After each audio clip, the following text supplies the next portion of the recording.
Right. Call to order the May 29th, 2026 meeting of the Albemarle County Board of Equalization. We'll begin with a roll call, starting on my right. Frank Friedman, present. David Mitchell, present. Evan Mayo, present. David Norford, present. Jim Lockton, present. All right, we have established a quorum.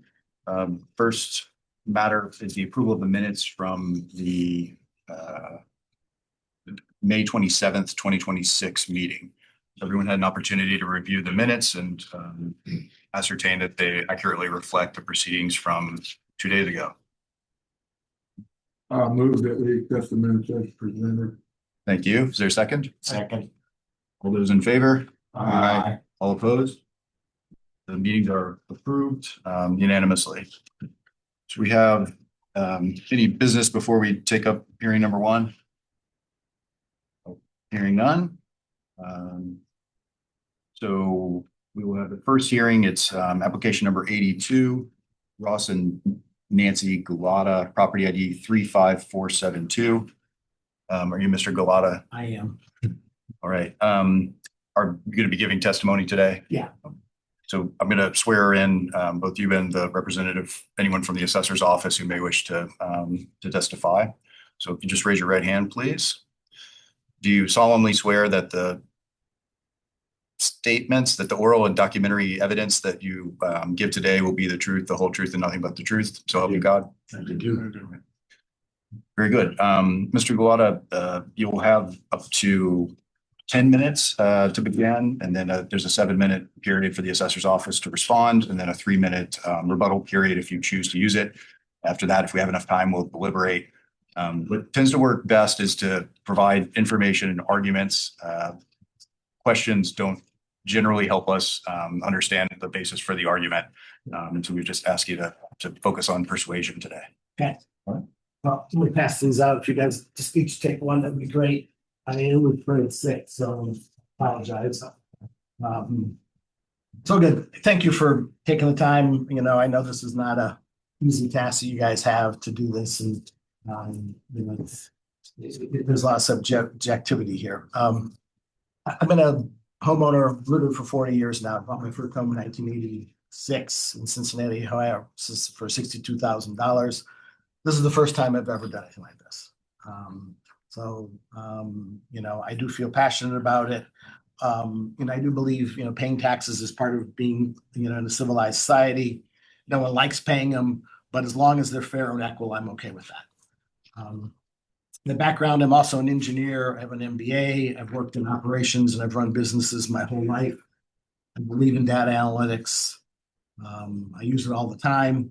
But I also know that these models sometimes can have flaws, gaps, and subjectivity.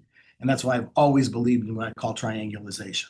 So you've got to look at these from multiple areas and, you know, does the output that the model give really make sense? And that's what we're going to talk about today. I have, you know, 4 areas to bring up. The first is I don't believe my home meets the A+1 criteria. The second one we'll talk about is you know, comparables in my neighborhood. And specifically 3 other homes built by the same builder in a general same period of time that are all graded at a lower grade. If you don't believe that, even when you look at the A+1 homes in my neighborhood, I'm over 30% higher on my base rate, which statistically can't happen, shouldn't happen. And the last thing is for the last 3 consecutive years, when I started looking at the property records, my home, the calculated appraised value was lower than the actual assessed value, which I can't even understand how that could happen. That just feels very wrong. You know, I think we need to look at that. So again, going to that first point, you know, it doesn't meet A1 criteria. In the back of the packet I gave you, I listed all the criteria of what an A1 or A1 looks like versus A.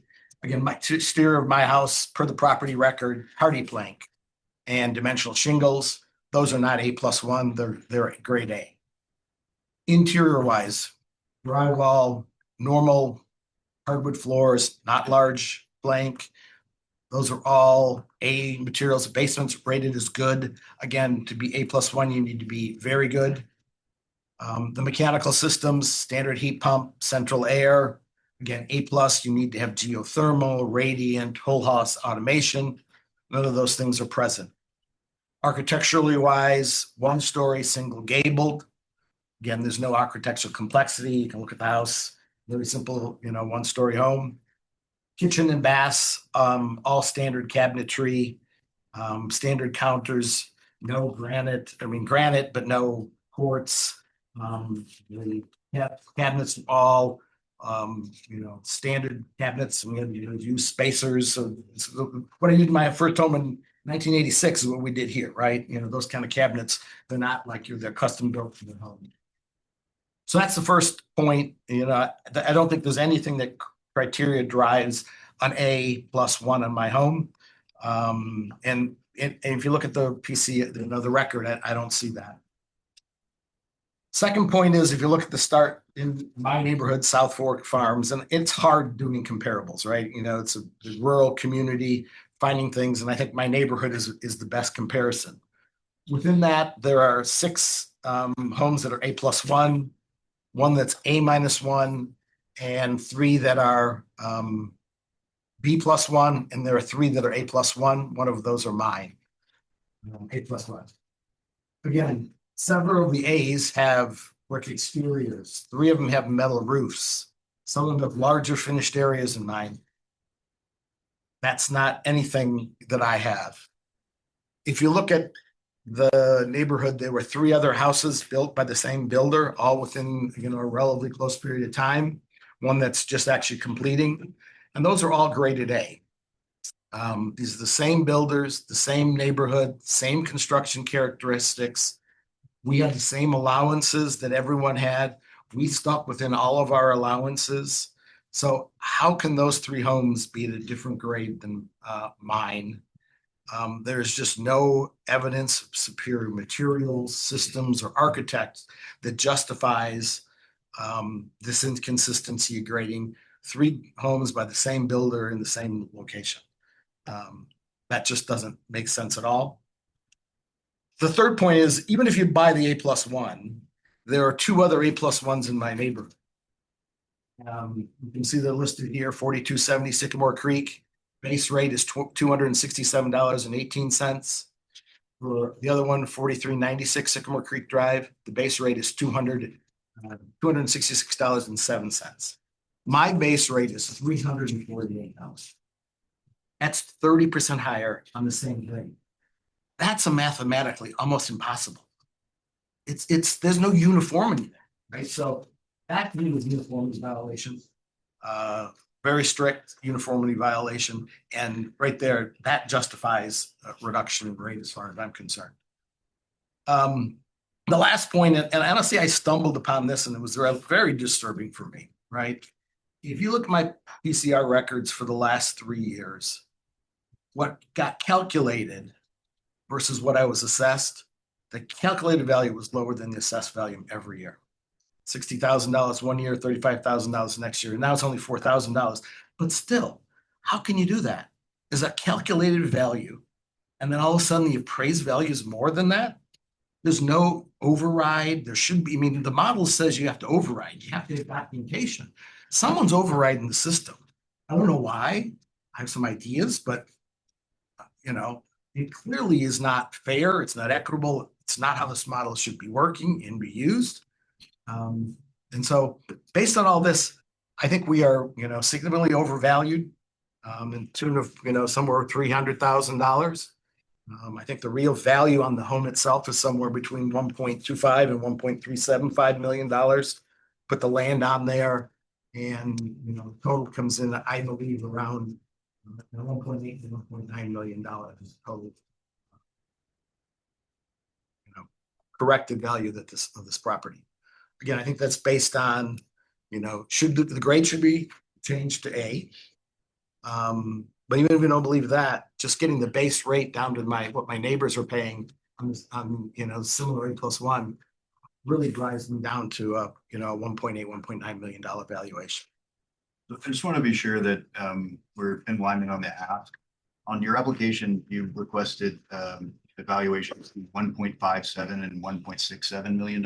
Well, I've honestly, as I dug into this more, I've really started to look at it and say, I didn't have these base rates comparisons from my other neighbors, right? When I got that, and those two A+ one, I mean, if nothing else, you gotta look at the two A+ ones home in my neighborhood and say, how can that be 30% higher?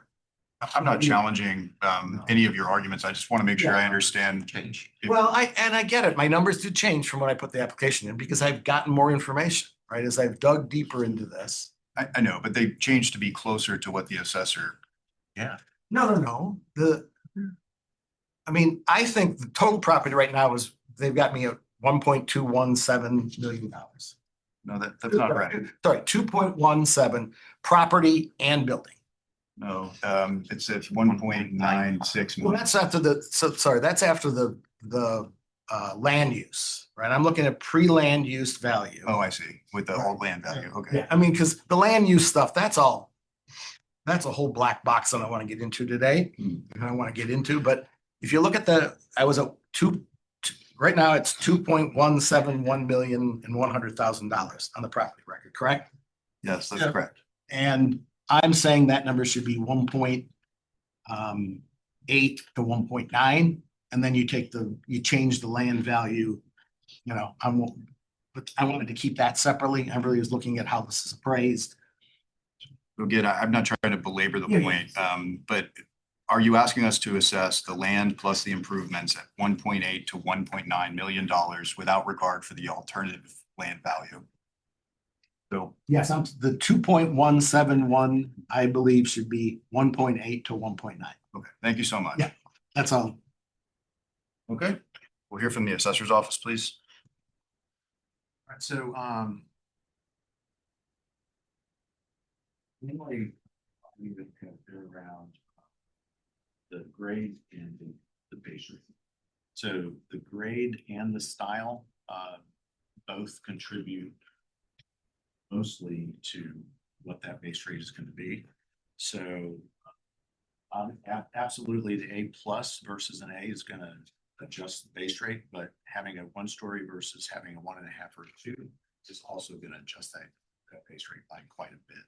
So if you look at the comparables that applicant provided, a lot of those are not 1-story. So when you're looking at A+, another property that's A+, that's 267. So comp number 267 is because it's the 1.5 story and not, it's also an A+ like the subject, but it's a different style. So that is bringing that base rate down.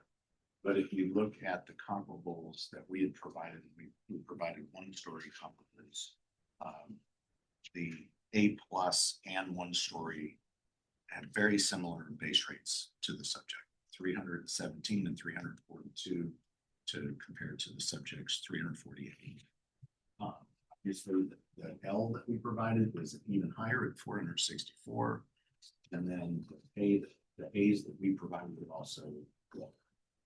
Actually, I said one was wrong. The A+ were 334 and 342, and A 313, 317 and 398. So both of those factors or descriptions of the property weigh heavily on that base rate calculation. And so, Jeff, would you like to speak for a minute about the grade of the property? You're the one who is this. Yeah, looking at the interior of the house, there's looked to me like quality fixtures in the kitchen and throughout the house. The house itself also has great curb of view. Well, it is a built home, and I thought it did an A+ grade range based on deep builder built property. Not shabby. Were you provided a copy of, could you speak to those items specifically where the homeowner is saying none of these things, my home does not qualify by any of these features. Do any of those stand out to you as certainly being present, or do you agree they were not present? Well, there are a lot of already plank sided houses that are graded A plus. A minuses. There are a lot of one-story houses that are A minuses and A's and A pluses. Basement finish, good quality is standard.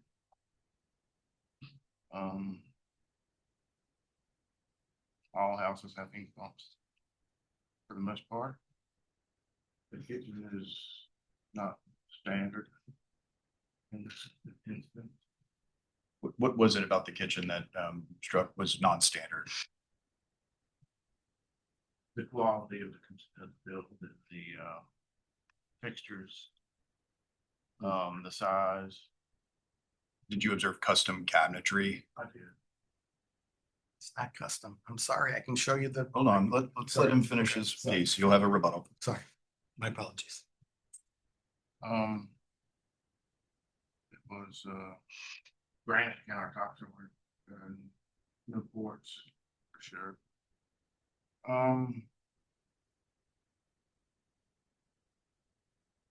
Overall, you know, I believe it's an A plus. Based on what I saw And and all what I observed. all of those fall within the A category. Yeah, I do. In our grade guide. Were you asked to review the grade by Mr. Galán? Not the grade itself, no, sir. I mean, it's hard for us to. We kind of have to go by what the assessor says because we're not there. And I just wondered if since there was a dispute about the grade, whether he had requested and said, hey, I don't think this is an A plus. Will you take another look at it? You know, I think that came up after we provided all of that, showed good information. I don't think it was really obvious when inspection was done. So if we, I think, I have a peak built home, so some of these things I can say with, from my own experience, you know, HVAC equipment is gonna be standard. It's not gonna be custom cabinetry. It's gonna be Shiloh manufactured. Shiloh manufactured cabinets. Yes, that's. And so when I, you know, when I look down, you know, sort of the, you know, standard hardwood floors, there's a lot of things here that, you know, when I look at the A+1, it's hard for me to see how this particular home would fit if we, you know, we assume we have the same features. And the part that I'm struggling with the most is the fact that the other peak built homes in the neighborhood are all A. So that's the, you know, I think we can argue back and forth over these descriptions, what's in the home.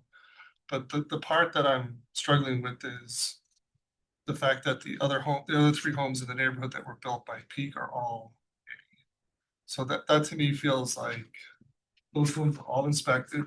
Somebody went in, looked at them, saw the Shiloh cabinets, the standard stuff, decided they were an A. And I think, you know, just to be consistent here, I feel like I need a little bit more to sort of understand why we're going up to an A+1 here with this particular.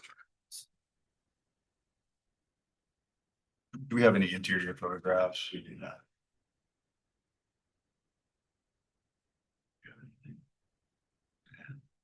No.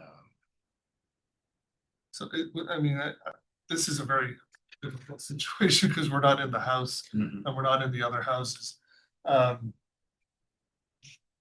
I don't want to sort of belabor the point too much. I sort of fully recognize it's very hard to distinguish between an A and an A+1. And sometimes when stock cabinets are, you know, they look premium, they can.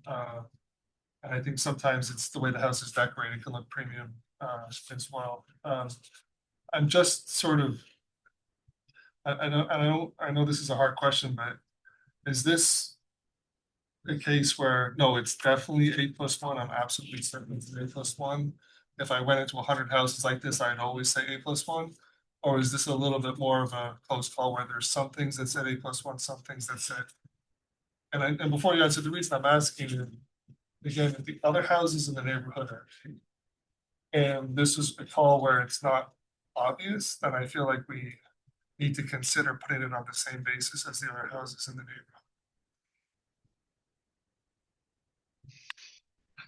neighborhood. I know. It's. You could go either way. I mean, you're gonna just base it on the kitchen cabinets. That's all. Yeah, Um, that's a difficulty because it's a collection of things. It's not one thing or the other. Yeah. Again, I think we ran into this before. Wasn't there a list of features and it didn't have to have a majority of those features. You had to have some of those features. Is that correct? Exactly. It should have generally have those features. It doesn't have to have all of them. But, you know, depending on if it's lower or higher, you know, plus or minus, it would have more versus less. To be plus, as in, you know, less of them necessarily to be minus. But yeah, it's not an absolute list of you have to have all of these. What year, Yeah, I have what that. year was your I house have built? copies of that if you want to see the great guide. Just some clarification. The 1-story, 1.5-story, 2-story, that does not affect the grade. Is that correct? It does not at all. That affects You the have- base rate, but Correct. not the grade. You want to finish up with the rebuttal period if Mr. Kawada would like to use it? Oh, I have a couple- yeah. That's all right. we jumped ahead to our question. That's all right. I have a couple more. I'm sorry. You have up to 3 minutes, Mr. Kawada. I mean.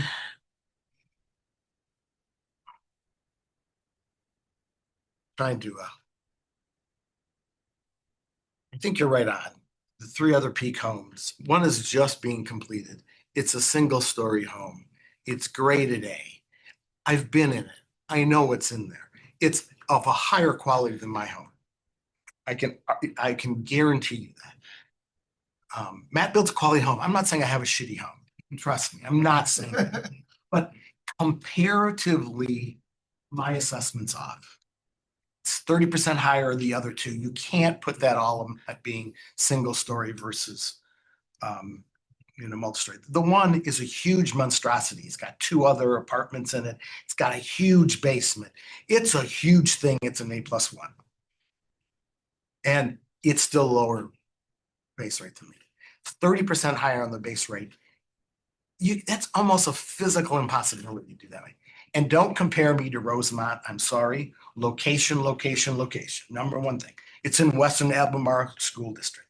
That's a 10 to 20% premium. It is. My daughter and son-in-law want to be there, and every time we look at a house, it's higher than we can pay. You put Rosemont, you put Foxborough. Those are not comparable. My neighborhood is comparable properties. There is nobody anywhere near my base rate in that neighborhood. And I'm not a Taj Mahal. I don't have brick all over the house. I don't have custom cabinets. I have nothing that drives a $350 square foot base rate valuation. I'm sorry. I know the grade is gonna make a difference here because we've looked at this in the past. Can you, if you don't mind, well, how would the valuation change here if we move from the A+1 to A? I was going to ask the same But thing. one other thing, Yeah. I do have to go back to this. I don't understand how this got overridden the last 3 years. That's a loser of an Yeah, argument. don't But- worry okay. about What was that? Okay, but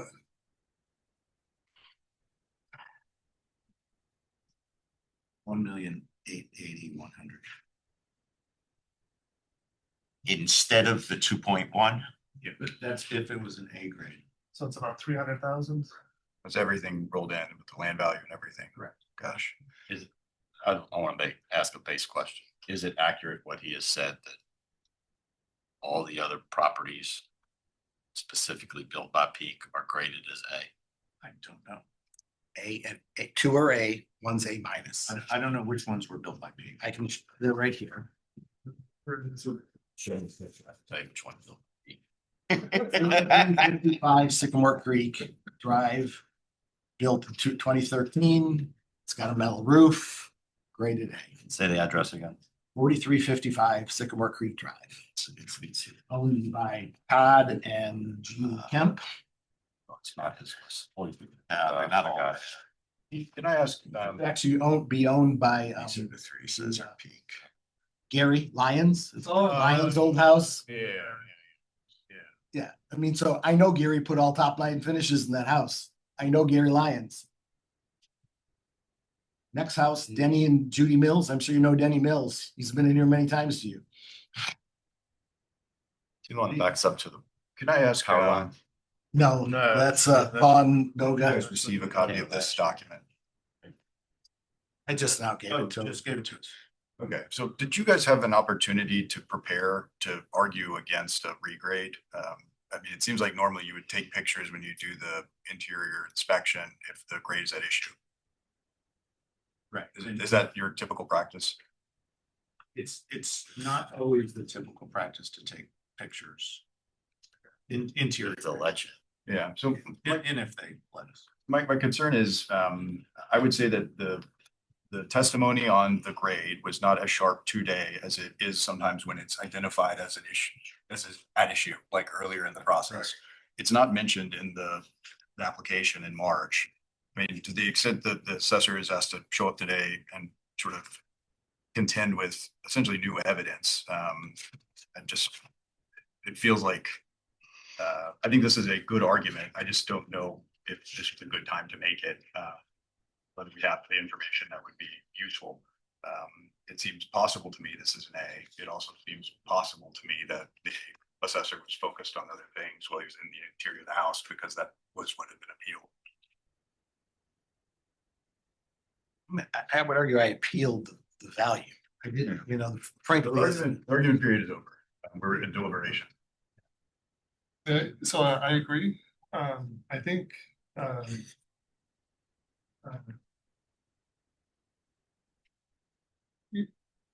given that you could go either way on the grade, I think if we take the testimony as accurate that all the other peak homes are A, I don't think it's incumbent on Mr. Galata to tell the assessor's board that that's what he's doing. I mean, I feel like that's evidence that they have access, that, you know, I understand it's a better experience for us all if everybody has everything laid out. But, you know, if you're in court and there's stuff missing, you don't sort of give the benefit of the doubt all the time. It's also the fact that it's an A, whatever, is all right here in front of us in the reports that are in the computer system. I don't mind the argument. I hear you. Yeah. I don't mind him making the argument about the grading. I think I'm most persuaded, you know, as a reformed builder, that Pete does indeed build, you know, they're very similar homes.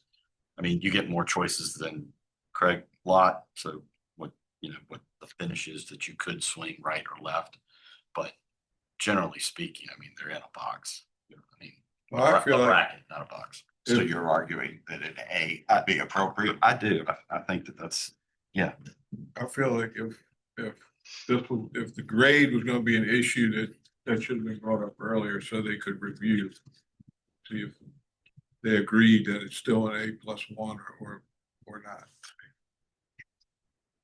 And the problem is the homeowner doesn't know that till they get knee deep and Well, we could postpone it until I give the chance to, If they want to relook at it. I'm in, no, I don't think that's generally the way I feel on these. We need to move through them expediently, but I would vote in favor of that to just permit the assessor's office time to mount the argument on that topic, gather the interior photographs.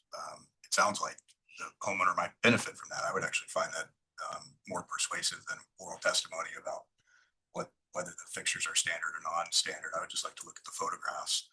If I'm going to override the assessor's perspective on that, which was sort of a holistic perspective, I think I'd like to have more specific evidence on it. Understanding that we need to move through these things and we can't hold them all over. On this one, I would be in favor of that.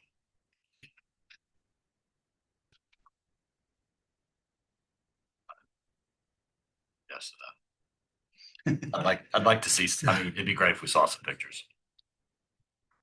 So what would you be looking for? Pictures of the subject property and the other peak homes? I mean, this is the No, difficulty, I don't right? think so, because we have which I left in my truck. We have criteria. We have the criteria that we all have Yeah. gone through last year. I don't know if you were, but No, we got it in the meeting this year. I went through Right, it as well. More He's recently. got it right there. And yeah, and it's yeah, right here. and it'd be great to compare that and actually, you know, tick the boxes off and see how many are in A and how many are in A1. I guess the other, So my argument would be that that's hard for us to do because we're not the appraisers. I feel like the assessor, so in my mind, there's two possibilities. One is we equalize.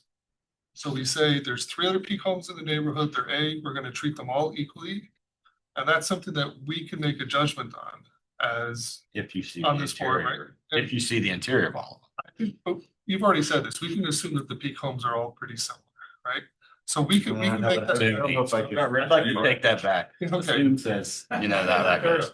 Well, we can make that decision. I think for the interior pictures and all that stuff, I think that's the assessor's office should go to the house and really, you know, carefully determine the grade of the house. but Send 2 suppose, people. suppose he had just appealed the land and then showed up with, you know, and testified that the house itself was inappropriately graded. But they've got to have some notice to create the rejoinder on the argument. Like, how far can we stretch it and say any equitable argument is acceptable regardless of when it arises in the process?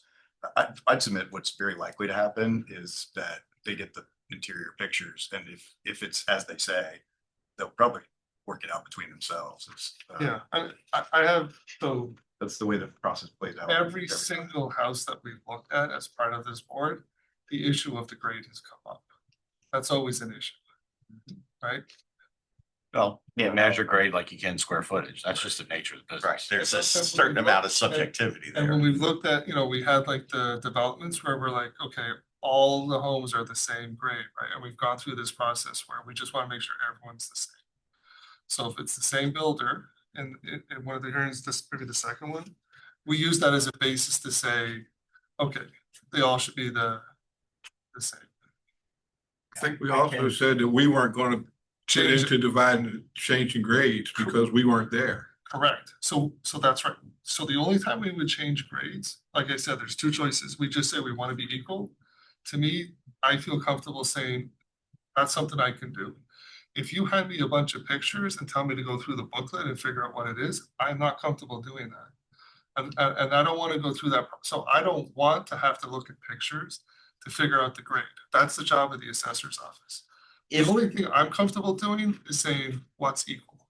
If we agree that there are 3 other peak built houses and they're all A, then I am persuaded that the subject house, remember, our title is equalization.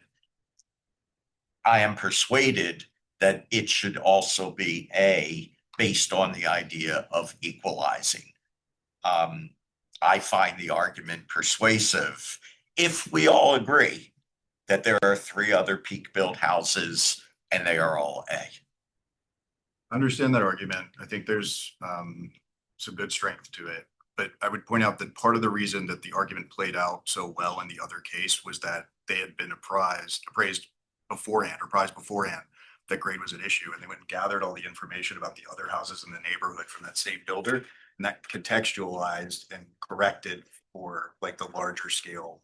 We actually heard from Are we both sides. referring from the Craig houses? Was it Craig? Yeah. What's that neighborhood? Yeah. Was it Galaxy Farm? Galaxy Farm. And if you remember, the issue there was actually, we concluded that that one deserved a different grade. It wasn't that they were all equal, it was that this one was different, and we had multiple data points that the assessors had built out for us ahead of time. And I think that would be useful. I don't think I need to look at the pictures, a grainy, like low resolution picture, and substitute my perspective, but I sure would like to hear the assessor testify by reference to those photographs. I think that's the greatest chance for us to get the right answer. But I think I understand every side of the argument. I think they're all good arguments, and I could, it's a close case in my mind, but I would vote to hold this one over. Can I propose something? Yeah. If I could get one more address that is a peak home, then I can provide some information for you from the year this house was built and the comparison to the other properties grade wise. So I think you can get a perspective from that, From the, maybe be able to make a decision. from the homeowner, you're seeking the Yeah, address? if we know one more that's a peak home, then I can look that up. And I'll provide subject and two comparables. Their grades prior to our combination of grades, our consolidation of grades. And then I just give you that little bit of information to see if that helps at all. I have no issue with that. That seems fine by me. So again, the house that's in, 35, I mean, 43, He's 55. listed 3 in the neighborhood that was built by peak. to three other Oh, are ones. they on this? Yeah. Yeah. Oh, I'm sorry, okay. The 42, so. The next door neighbor, 42, so. So that's. Bill's. 3, The other one's a brand new home being built. I can tell you. It appears to be a contemporary, Um, just from the Google Maps. It's weird. It's got a weird shape. It might be the Yeah. foundation. well, it's not also there. got, it's also got a mother-in-law suite, but it's a single story. Like a long barn. No, that's 42 on the circle. 42, Yeah, you're on the circle. Is that a contemporary looking house Yeah, the one at the end of Yeah, the that's end the- of on the right? yeah, that's a very weird one. Yeah, that's the word. That's Each his own. So, so this is the information I have for you. This is one of the comparables. It's an A minus. Back, okay, so back in 2021, we had, our grades were much more expansive. We had A-3 up to A+3. So we had 7 grades in the A grade. This property, which is 4275 Sycamore, had an A-2 grade on it. It was, and you can see it looks different. The other comparable, which is 4355 Sycamore, had an A+2 grade on it. And then you see the picture of it up there. And then the subject property had an A+3 grade on it. And now you see that. Since we're taking more evidence from the assessor's office, I would think it'd be fair to provide another very short rebuttal. I don't. No objection. you just look at the last one. So- Brandon. So let him get the whole argument out. Yeah. So the grades at the time that those houses, or at least that time this house was built, the appraiser would have been in all those houses when they were built and decided that this one was a slightly higher grade based on our old model as an A+3. And the first comparable, the 4355, was a little bit lower, and then the other one, the other comp was quite a bit lower. So there was quite a range, even though they're all peak built homes. Right. Now, all of that has been consolidated down into A+, and A-. So help me out again. And your original, what year? This was 2021, and it was Before you did your, okay, so 4355 was a what? 4355 was an A+2 Back in the day. back in 2021. All right, and then 4275, 4275 was an A-2. So the A+2 became. and then the last one, 45, A-2 became an A-. A+2 became an A. And A+3 became an A+. 45, 46, I'm sorry. 45, 46. That's brand Oh, I new. didn't. I didn't look That at was not built in 2021. Okay. So No, that that won't be in there. That's very helpful. I mean, it kind of shows that they're not all the same. And what are your grades now? A plus? A+, and A-. and then an L. And so I'm worried about overcompression. They've been compressed once and stratified and So you took 7 down to 3. Correct. Could just go to one, wouldn't have to argue about the. Then the distance between A and B would be even greater, and we've had that conversation before. So it appears what happens, if it had a plus, it became an A1, it became an A1 plus, whether it was a +1 or a +2. No, because If I it don't. was a -1 or -2, it No, became that's a not- A -1. The A+2 became an A. An A+1 or A+2 became an A. A-1 and A-2 became an A-, Became an A+1. the A+3. Which is the subject home. Right, okay. So I don't know if that With the helped. ratio, 7, I got It you. was, I got there's it. a little more information, because I did provide it in the write-up. At the time we 3. picked up this house, this was the value and this is how much was under contract. for you. But And okay, so you just brought up the contract value, right? So that's irrelevant. Right? You know, there's a fool born every minute. I may have been the fool this time. But if you look at the 3 other people, one just under construction, I want you to walk through that house and tell them that their grade is less than mine. I've been in that home.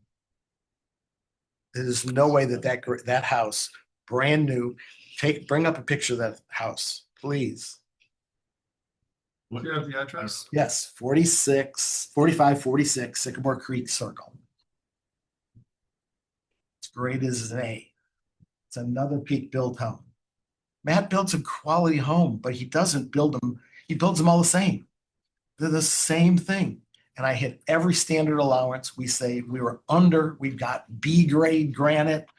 You know, my wife and I were squeezing our pennies.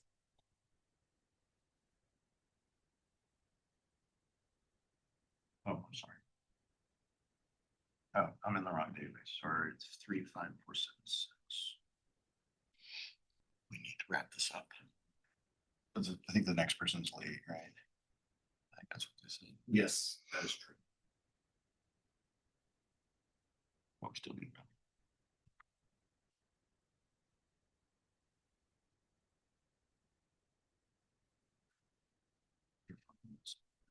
I mean,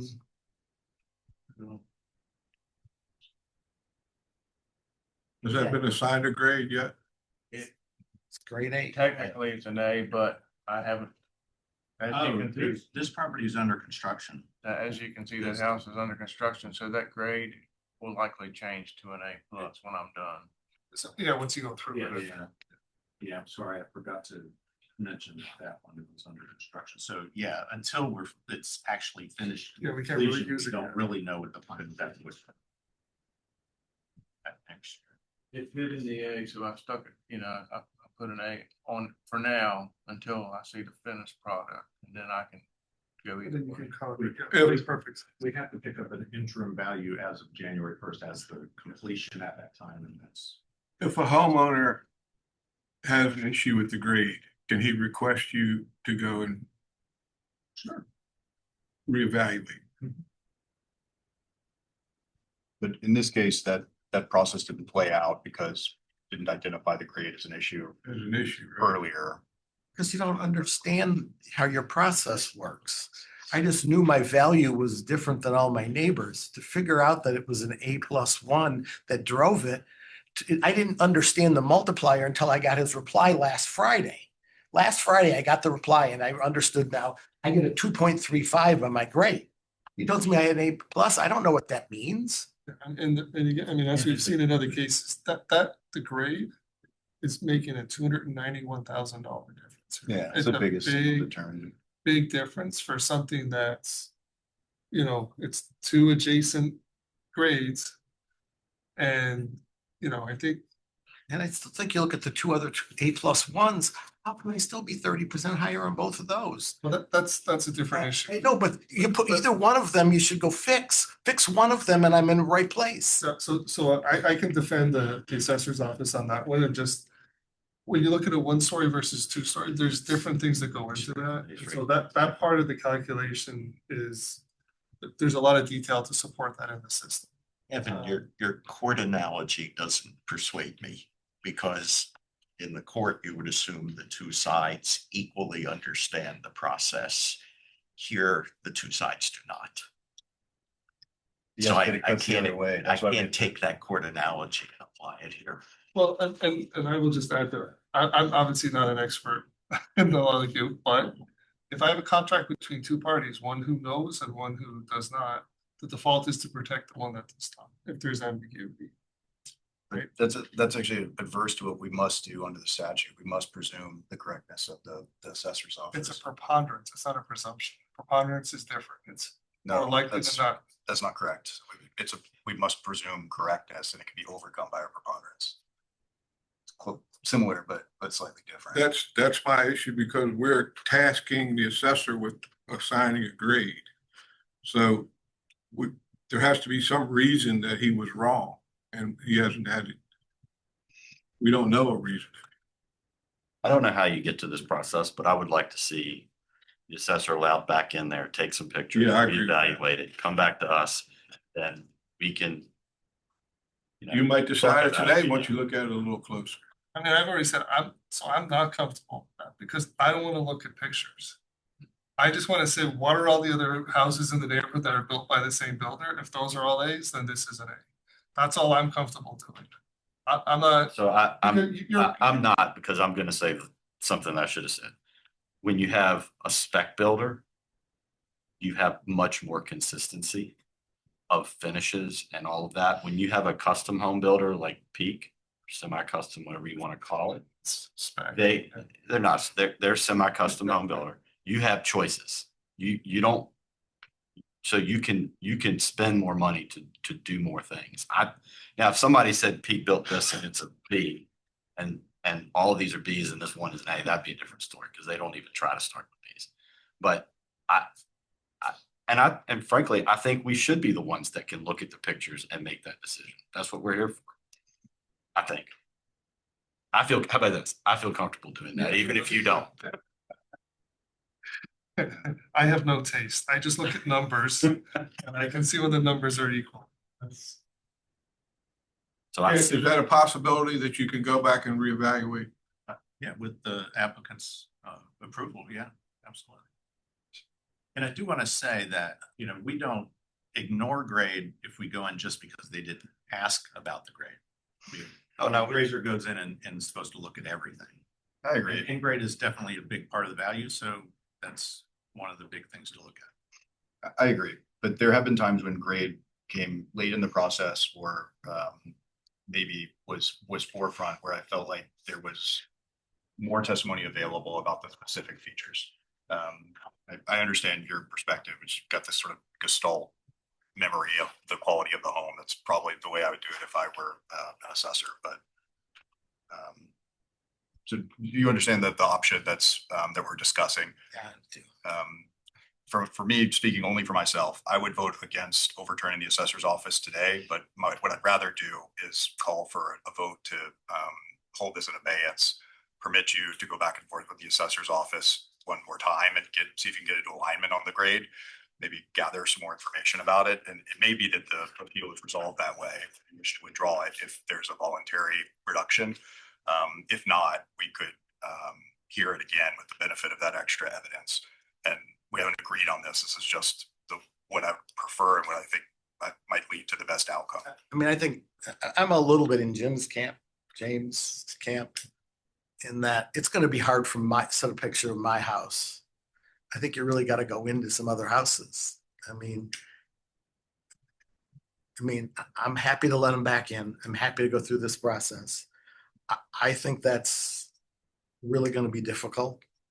And so I'm going to ask, if you're going to go down that path, we're going to spend some time going into multiple properties to all of these homes and kind of have some discussion. I don't think we can go in. Well, I'm pretty good friends with most of these homeowners. I can get you to go into most of these homes. You can't just take pictures of mine and say, oh, yes, because you can look at, I don't have dimensions. Yes, you can understand. I don't have a metal roof. I don't have 75 to 80% of the You're making the features. point I'm about to make, which is he can go in and he can look at individual finishes and Features. features, and compare that against the list that we have. And it's an opportunity to just judge it against that list. Now, I think you brought up a fair point. I think the reason we're doing this is because you made a fair point. Yes. These peak homes are this and I'm this. That doesn't pass the smell test. So let's I'm give that a willing, shot. I'm willing to go down that path. If I could just make a suggestion, following with Jim, I really don't want to be the judge of pictures. I don't consider myself qualified. What I'd like to see is the assessor go back in to this home and give us a grid. In other words, on exterior materials, is it A or A plus? On complexity, is it A or A plus? Give us a grid, item by item, his opinion, his professional assessment. And then I would use that to make the final decision rather than substituting my judgment for his. Well, you'll be comparing it against your list of, Yes, it's a criterion referenced. we have the list. Right, but I Simply mean, if there's a picture of a coffered ceiling, then we could obviously see it has a coffered ceiling. check mark. The trick on that though is like they did that process and they came down at A+1. So unless there's like a question of fact that they mistakenly recorded that there was a super deluxe fireplace and there's not, I don't know that. But there's nothing in the record that shows that. There's nothing That's right. that's. I'm arguing from your Yeah. position right now. Yeah. I think if he went back in, it's his professional judgment that I rely on. And I would just like to see him reassess and use his professional judgment and give us literally a scorecard. Item by item, is it A or A plus? But he's saying here today that he stands behind the A+ rating. The basis for my like suggestion that we do anything other than vote on it right now is that if he didn't have the opportunity to gather information bearing on this piece, if he just said it was A1 when I looked at it 2 years ago, nothing changed, that would seem fair to me, that both sides be prepared for that argument. I didn't get the sense that there's any indeterminacy or that the assessor's office is backing away from the A+1 graded today. Does anyone read it that way? I've got to say, it's A+1. I We mean, don't have I to asked talk if about it that. was an obvious decision. That's the only, I mean, because it's impossible at this point. You're putting them in it's just not possible, right? So if you say to someone before they go in, you need to be really careful whether this is an A or an A+1, and they walk through the house and they have that in mind and they do the scorecard, then he can come here and he can testify to that. Yes. But when he just goes through and does a general assessment, From 5 years ago. it's, you know, it's hard. And so, you know, I'm still in the same camp. I just, you know, I don't see how this peak home is different than the other peak homes. And I think everything else that we're talking about is adding a lot of complexity.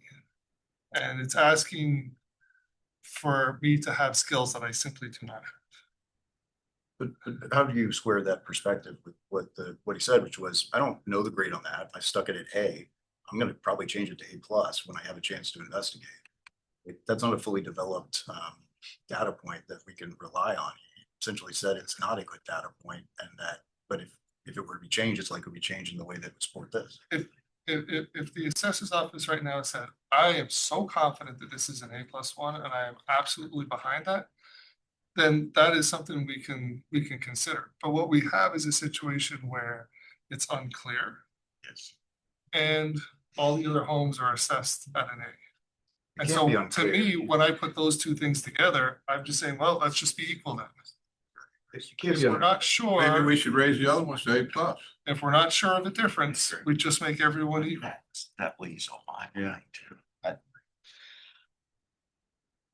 I don't know how we do it, but my vote is to let him reevaluate. Thank you. Yes. If he's okay, if Is the there- owner's okay with that. All right. That's one thing. Yeah, too. absolutely. Can we limit whatever we're gonna talk about next time it comes back to just the grade? Yes. I don't think we even need to meet. If he goes into the house and says it's an A, we don't even need to meet. No, I think we have to complete the. I think we need to give We have to complete the vote. Right, Chaz? Just that takes care of. Mr. Mayo, I think, if we could confirm that these are the interior photos of the house, it's online from when it was built.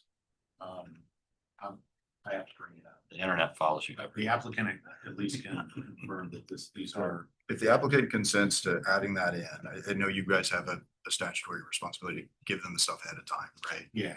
So if the applicant consents to using the photographs today, I think we can use them and potentially decide today. If you'd like to set it, if you'd like to object to that.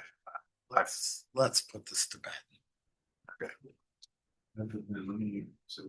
I would just want to caution that they're marketing photos. Yes, can I, thank you. These are marketing photos. I have a beautiful home. I don't. Not shitty. There's nothing custom in this home. Not too beautiful. Beautiful. It's an A home.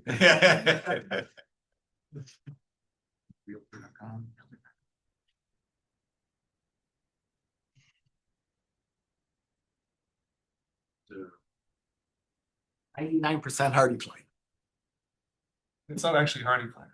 It's a substitute color. Right. Hardy plank is now like everything's a Xerox machine. Right. So this is the house, correct? This is the house. This is the house.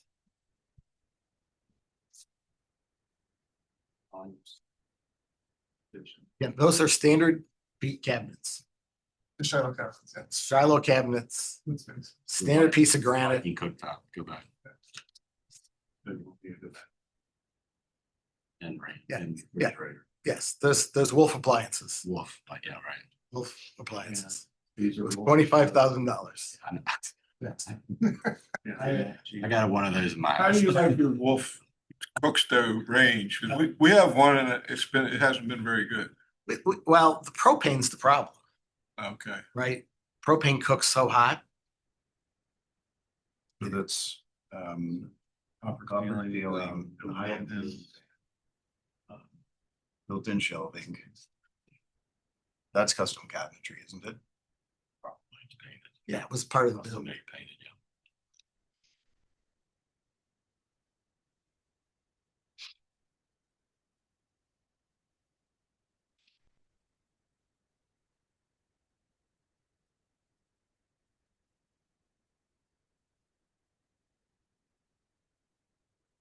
I'm gonna, if there's any chance we can. Back one. There's less factor ceiling there.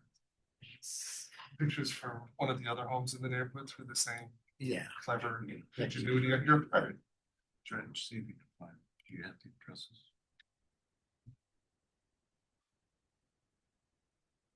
Should all.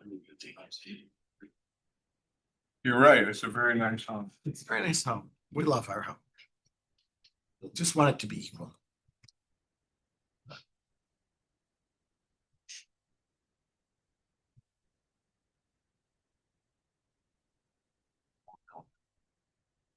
What's that? Oh, those are white built, thing? those are shadow, sorry. Right, that's what that built in. Those are shadow. What's the white thing there? Yeah. That, my wife bought that on Etsy. What does it And do? it actually pulls down and it's a drying rack. A plus. That cost me $200 on Etsy. Your house was built in 17. 21. It's there, okay. All right, so I'm gonna switch to 4355 Sycamore Creek. Which one is that? Yeah, it wasn't That's an A-1. 43. That's an A. 43. 4355, that's an A. 43. A-. It's an A. Oh, no, A, sorry, that's a cotton jean, sorry. Yeah, that one was sold the same year as ours. This is Gary Lyons' house.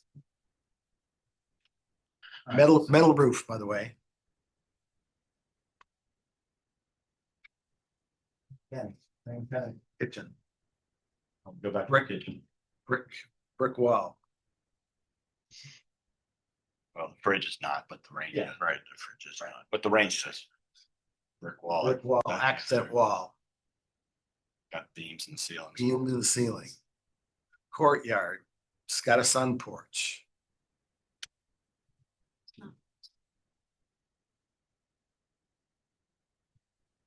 Actually, Got a wet bar. doesn't look as big. Sounds big, but square footage is square footage. I'm just, Cabinets are not as well done in the kitchen. They don't go to the ceiling. Those are the same channel cabinets. I know about those days. Does it have all the built-ins? It's mine, so yeah, we go all the way to the ceiling. It's the subject house. You got a 10-foot ceiling or 9? 9 foot. Couldn't afford 10 foot. Not that much. Like, it's only a foot of sheet. And they have a screen porch. A fireplace.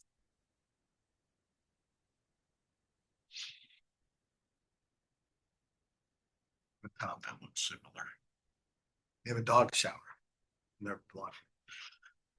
But everybody.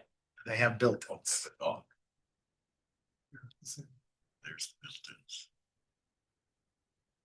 you see that handrail?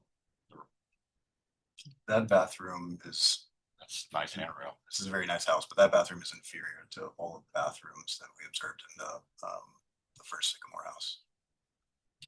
It's a standard, dimension without the custom tile top on the shower. It's a master. That's a, versus a hall. yeah, that's a, I'm just saying there is no bathroom of that quality in the first house that we observed, I think. I don't think we saw any of the regular hall bathrooms. we didn't. There's one. That's, Yeah, let's see the other house. I mean, That's a, okay, I got it. So I hear what you're saying on the bathroom and shower, yeah. Got closets.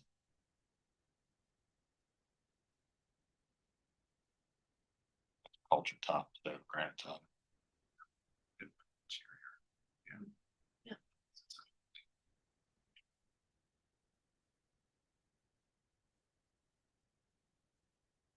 you know, your job's not easy.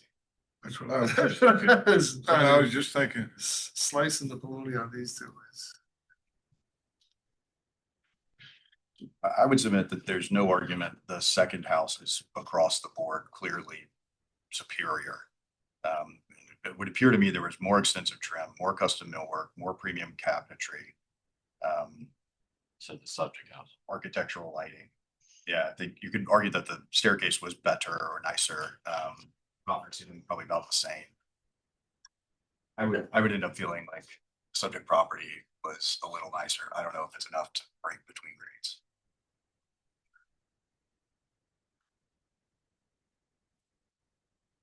So when I look at the pictures, I see pictures of my house too. You know, with the same.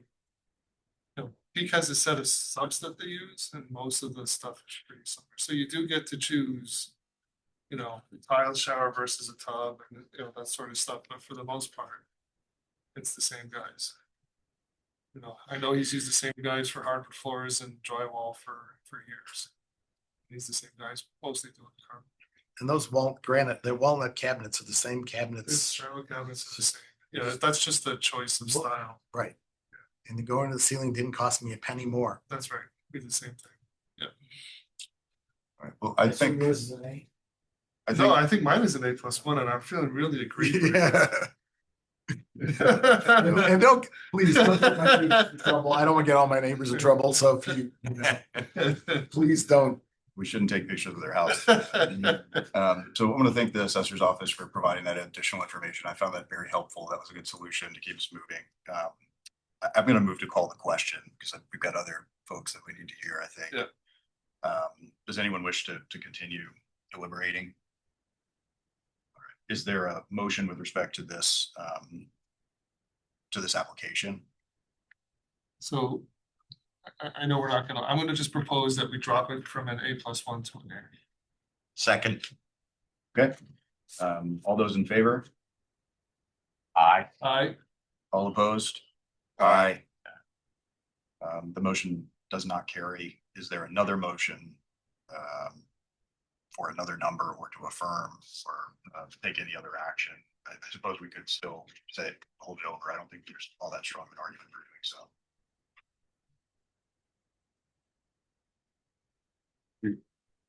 What number? Firm?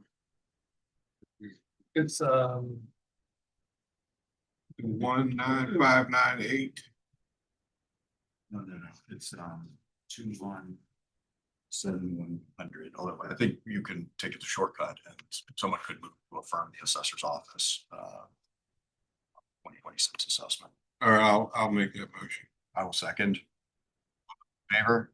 Aye. All opposed? Opposed. Okay. Motion carries 3-2. This is affirmed. Thank you very much for your presentation.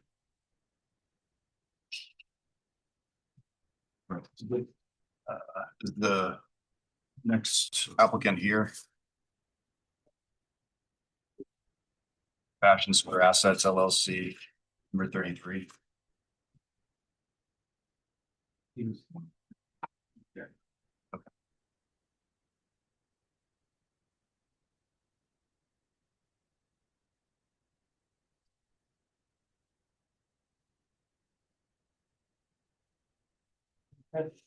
Oh. No, you can take mine and I'll. Sure.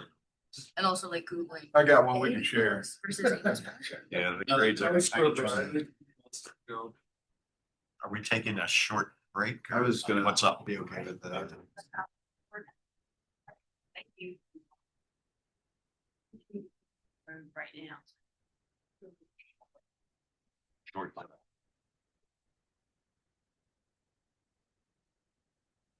Now, can you stand the excitement? Oh, man, it's nonstop.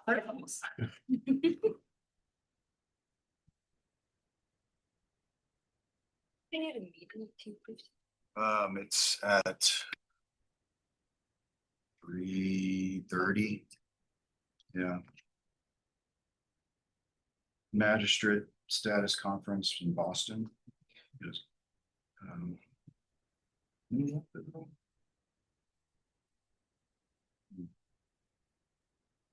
Uh-oh.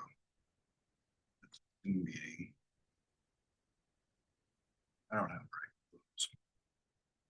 I might have to scoot back to my office. Rest. Shoot, I could ask. This is the federal judge who like made you do this. Yeah. And it matters whether you got a damn towel or not. Mhm. You're a bit uppity like that. State less, or is the state less uppity? Or does it depend where you are? That's a word I stay away from. You stay away from the state? We're they got both, I guess.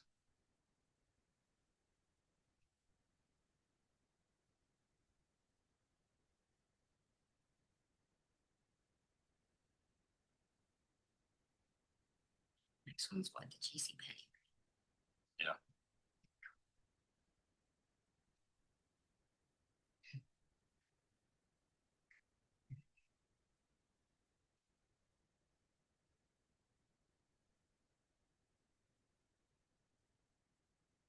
Lease with the county on JC Penney is not triple net. Their landlord's paying utilities,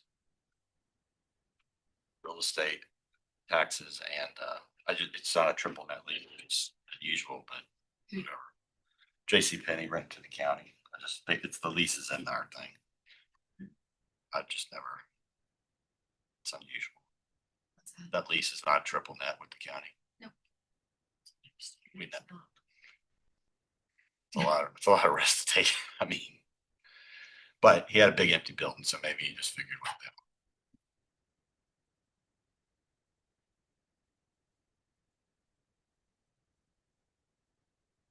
So are we just moving with the regular schedule, as regular scheduled?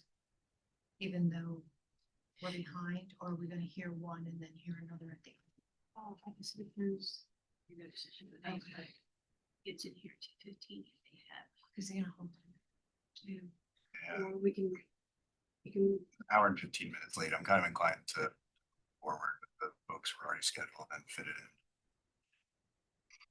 Were we gonna have a gap?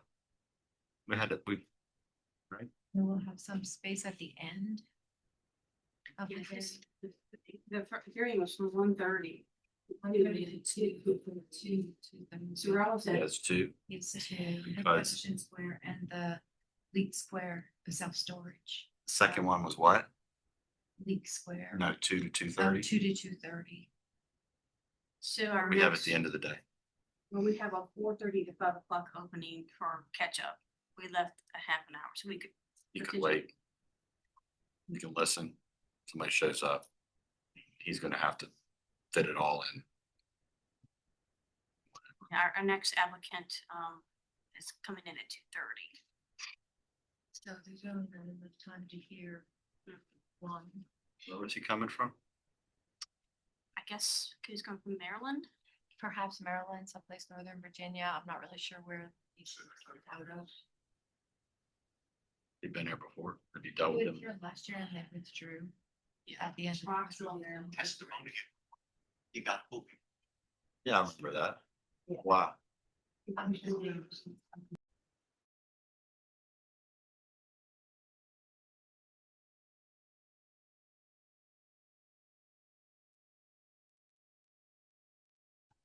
All right, so we're going to begin with the hearings, the applicant set for 2:30. Application number 19, representative from the Patel Living Trust is here. What's your name, sir? People Patel, I'm the primary. Thank you. So if you would please raise your hand, I'll swear you in, Louis as well. Do you solemnly swear that the oral and documentary evidence that you give here today will be the truth, the whole truth, and nothing but the truth? So you got. I do.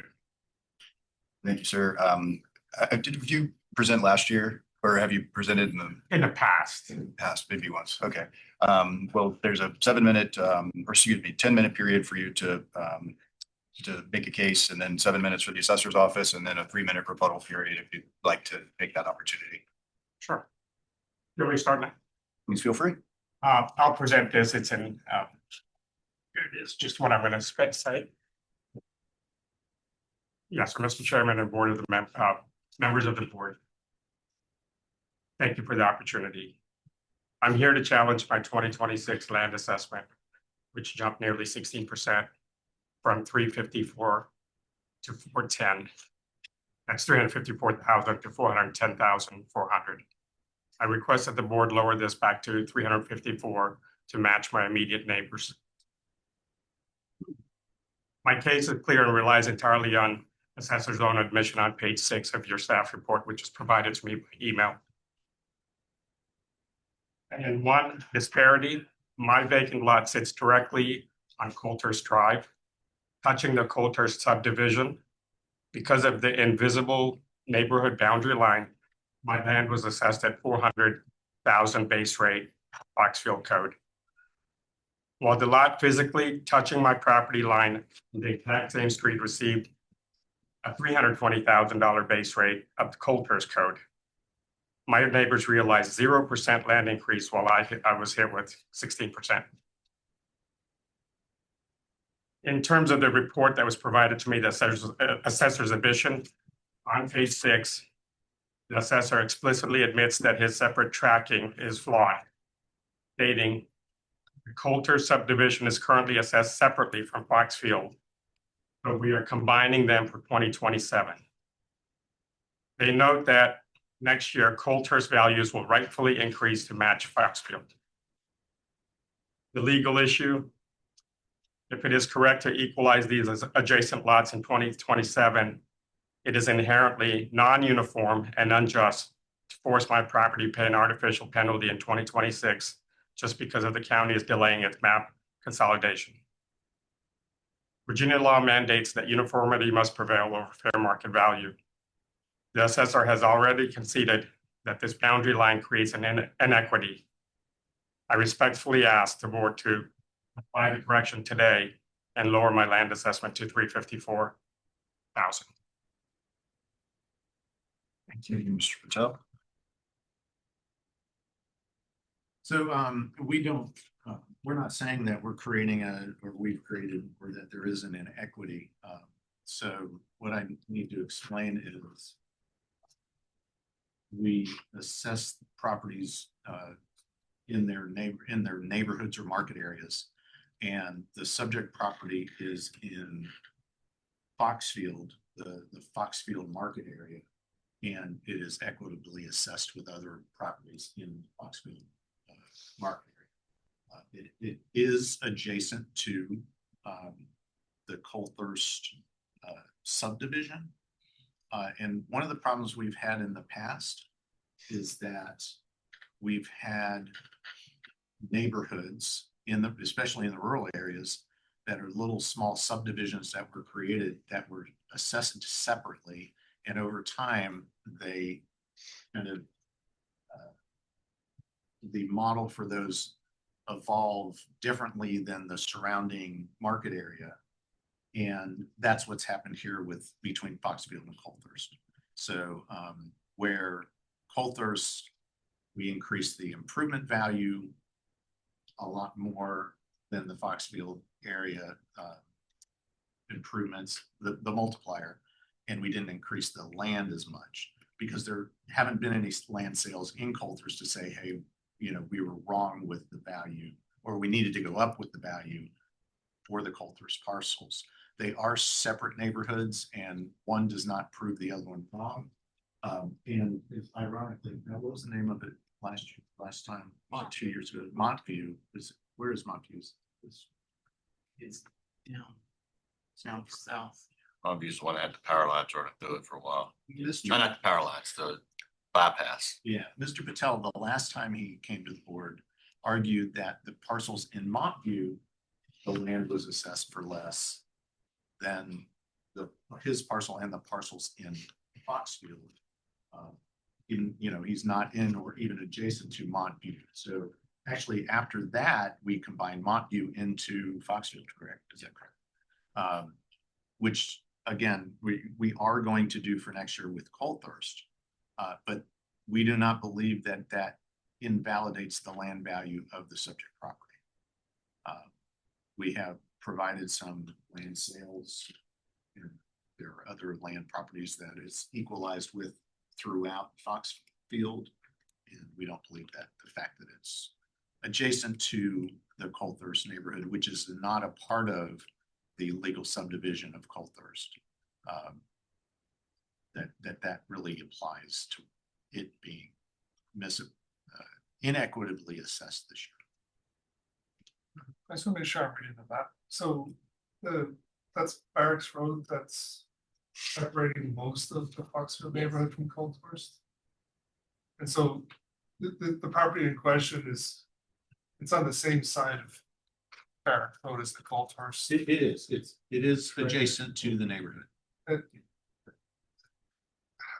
How did you decide that was part? Because I don't know, it seems to me a logical cutoff would have been Barracks Road, right? Because if you're on one side in the neighborhood, if you're on the other side, those would feel. So why do we have some properties? Yeah. So this was a legal subdivision when Coulthurst was created. It was platted as a single subdivision, and it didn't include any of its parcels out front. So that's why it was specifically addressed or assessed as one neighborhood. Yeah. Probably have restrictive covenants that are common to the neighborhood lots, right? Understood. Coulthurst is an old subdivision. It's probably back in the 50s sometime. Can't get 2 acre lots in the county anymore. What about the 2 lots right next door there, 09 and 10? Those are in the same Foxfield neighborhood. So those are all assessed. Everything in the pink or whatever color this is will all be based on the same base rates for land. In the Same multipliers for improvements. So And let me understand, next year, you're going to absorb Coulthurst into Foxfield? into Foxfield, that is correct. Which will, It's completely surrounded by it, so I get that. Are either one of those in the comps?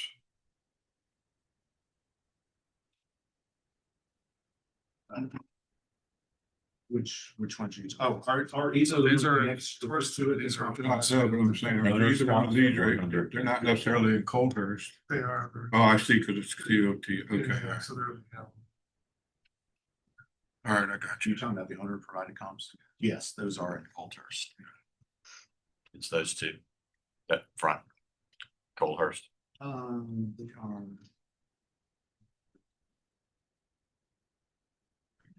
The one right next to his, which actually is improved. That one's improved with the home. Yeah, they both. And then 201 is which one? He's got 100 and 201. Yeah, that's 2, 1, 3, 4, 5, which is right here. so. That improved as well.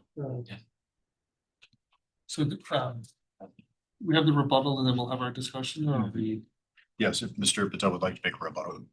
I really do not have much. Well, I will say, take back.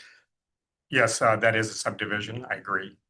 There is also a signage at the entrance intersection of barracks, and that's personal. So this is not whether it's legal or not. It does say Coulter's Farm, defining it as a Coulter's Farm, the entire street from Barracks Road. But I do recognize that this is a subdivision here. That vacant lot, which is triangular across from me, I believe is also assessed at 0, correct? Increase the vacant one. 39, 21. 339.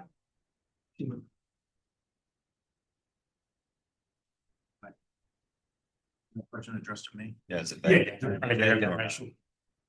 Is it, oh, is it? It is vacant. It is vacant. And that had a 0% increase as well. I don't know.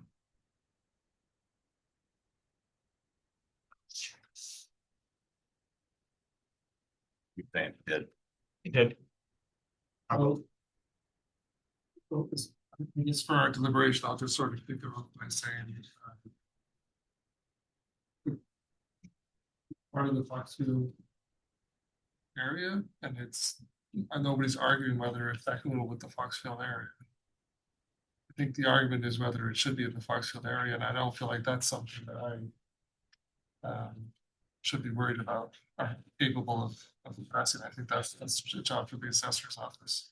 So if we take it as given that it's part of the Foxfield area, then I don't see what the argument is to change the assessment. Yeah, I think technically, like, we could override a market classification if there were a compelling reason to, but it sort of breaks the model. If we did consider it to be part of the subdivision, it would have different restrictive covenants. But the main thing is they'd be calculating the values differently. And what I understand is the actual total value would be about the same. It just might be different components between the land and so he'll find that all that compelling. I think I would also say that asked to return it to 354. I know for sure that I can't change just based on a percentage increase, even if the percentage increase is very high. And I don't think that there's more compelling evidence to put it at 354 than what the assessor's office assessed it at initially. So I end up feeling like there's probably not enough to overcome the presumption. Was there a credit given for the easement?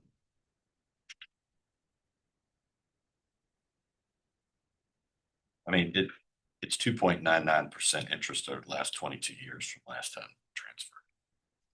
3% a year in this county is not horrible. I understand that's overall. Say that again, I didn't. If you look at what it was paid for, I'm presuming you bought it in 2003, it says last transfer for 250. Right. If you take that, you divide by the 22 in intervening years, it's about a 3% average. Yeah, Just as a data point, I'm not making an argument. well, also multiply the difference in the acreage from the comps, it's kind of in line. So you're gonna next year roll it in. Well, I assume the Colehurst having a lower average now. You're gonna weighted average that in? Have you decided yet? We will, we already looked at increasing the land rates if we were to just take the Colthurst neighborhood currently and change the rates for the land and multipliers for the improvements to what Foxfield is, will be very close to where the sales are. So the improved properties will wash out. You're still gonna check on the sales. Oh, absolutely. Yeah.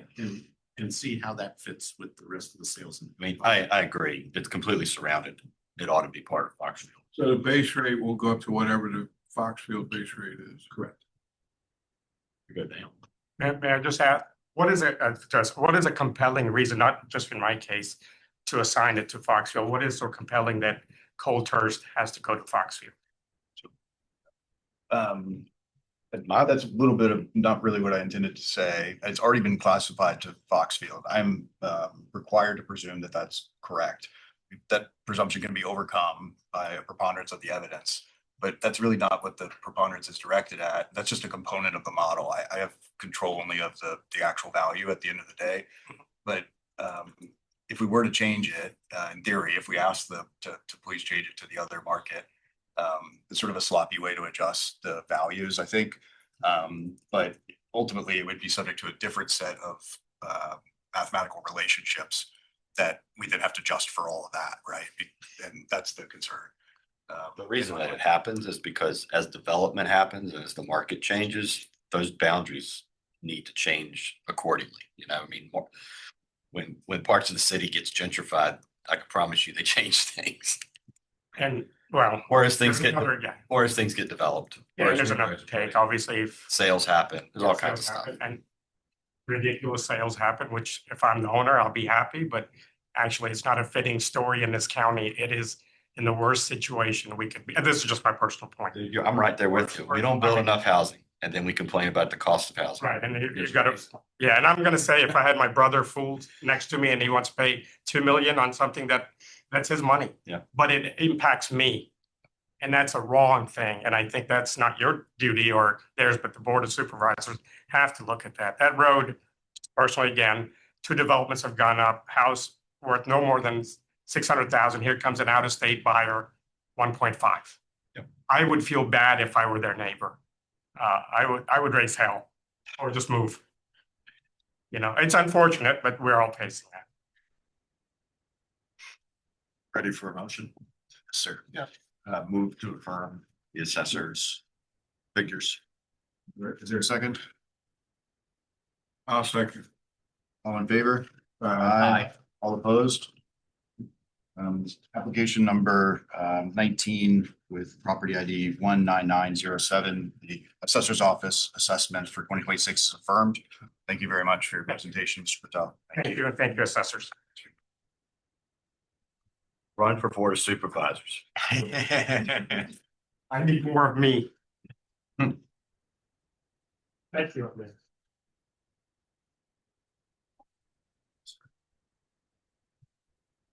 That's just a little cycle is. Yeah. That's good.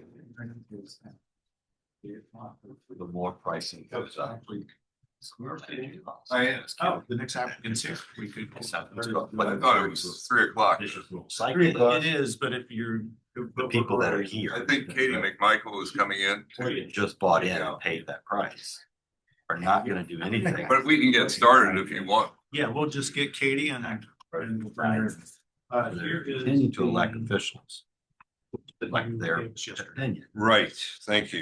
The board artificial, and the word is artificial. And it's my understanding that we have the access to Or the artificially topography, influence the value of land. Yeah. which is going to illustrate this. It's like, it's a stealth Problems, not problem, but It's issues here. only this, Unless there's a change. unless there's a Slow catastrophe into the river. crisis. Correct.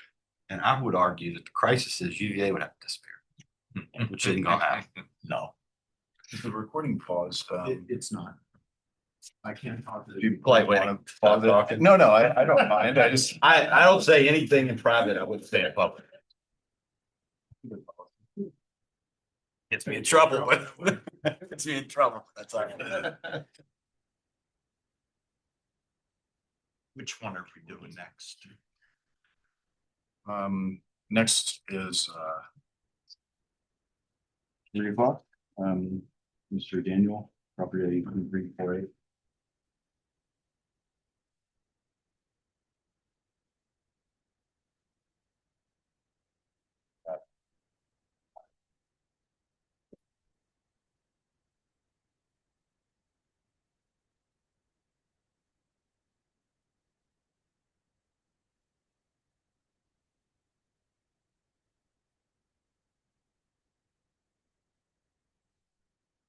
Thank you. Amazing when you text people. No, Yes or no. Get you guys out early. Well, You we get had this somebody- long-winded thing, and then you're back to, is it yes or no? It's like a reporter asking a politician a question. Well, this is a. I'm gonna ignore your question. I'm just gonna say what I want to say. This is a lawyer responding to me, and I couldn't get a yes or a no. Yeah, some of the stuff. So, yeah. And it's a good friend, That's the way I- honestly. There she is. How are you? Again. Somebody. Oh, I was at a rezoning. And one of the supervisors tried to ask me a yes. He goes, "This is a yes or no question." I was like, I hear you. Okay, very good. So we'll now hear application number 19 versus 13. Understand that you, Mr. Daniel. Introduce Daniel. All right. How are you? I'm well. How are you? Very well. So you were going to give testimony today. If you just raise your right hand, I'll swear you in. Is that okay? Yeah.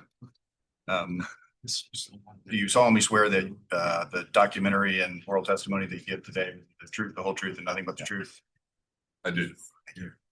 All right, so you have 10 minutes to make a presentation for the adjustment to your assessment. There will be a 7-minute response by the assessor's office, and then you can take up to 3 minutes for a rebuttal if you like.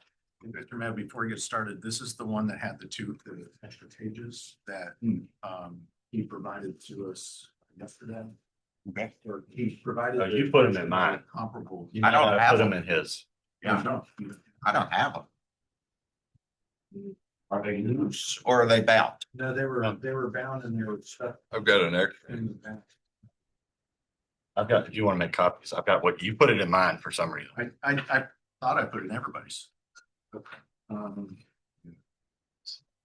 Oh, there's one right here. Oh, is there? Although it's That's what I offered you. It's missing the rest of the write-up. He's got, my applicant packet just has one page. Yeah. The cover page, that's it. With no comment. Is that not it? That's. No, that's not it. It's this extra page that's up. That should be the last 2 pages in the assessment. This is what Katie just did. Oh, she just printed it. Oh, it's at the end of our section. It's these 2 pages. Oh, 3 pages. oh, I So thought that was. Oh, part of it. it's the comps he gave. He gave it to Katie through email or on the phone, and then so we put them in the grid. So Okay, they're so these right. 2 pages are Those two part of the applicant packet. Well, no, they're part of our packet now, based on the information he gave us. Oh, So, okay, sorry about that confusion. okay. Right, so you want to do that? Okay. You want me to start my discussion or do you want to prompt me? I think, yeah, probably works best for you to make your case and then we'll swap the other side and then back to you. Sure, okay. The reason I'm here is, when I received my assessment for the property in question, it was an increase of 22% over the previous year. So I thought 22% seemed large and, kind of hard. At that point, I noticed that, I should, if I wanted to appeal, I had the opportunity to appeal, which I did. And, subsequent to that, Katie McMichael here from the office came out and we reviewed the property. Part of the property is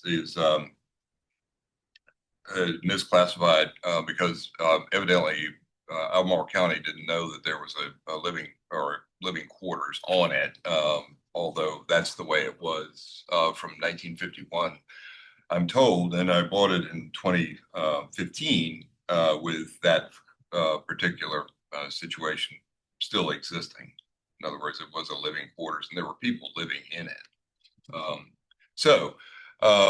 I thought, that I wasn't aware that somebody didn't know that, but nonetheless, in doing the Board of Equalization presentation, I looked at the comparables that were decided upon for this particular home, and none of them were actually, in the near area, in the neighborhood, call it that, adjacent. In other words, they were in different places, I guess, measured on square footage or valuations or whatever. I thought that a more equal or more fair way of looking at this would be to enable, comparisons with the adjacent properties that I'm aware of, which I have done on the sheet that I assume you guys have.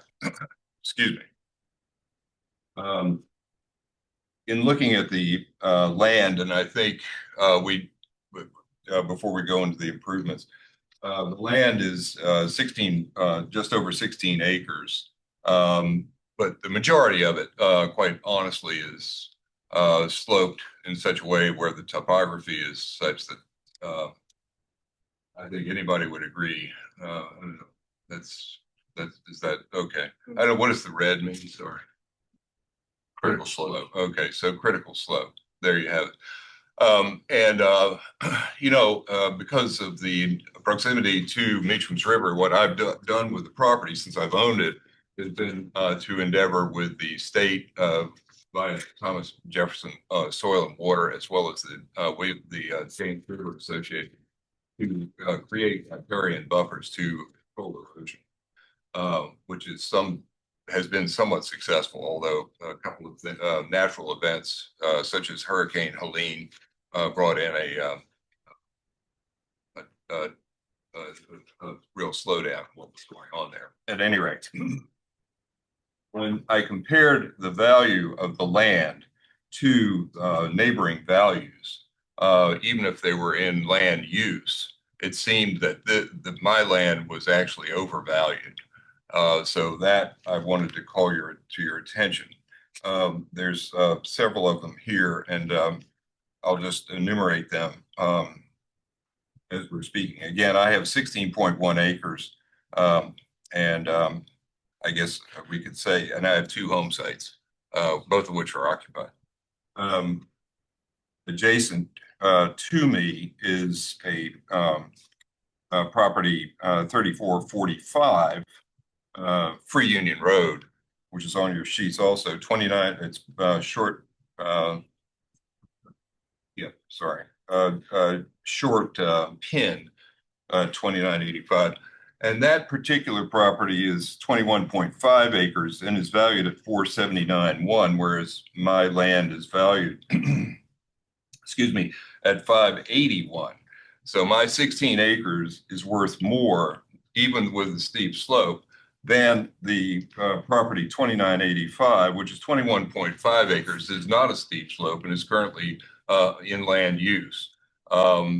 With ironically the same farmer that used to hay my property. So I used to have a haying operation on this property, but the assessor's office, there's a guy there that comes out from behind the wall and told me that I don't have enough land. I think it was 5 acres that he was objecting to.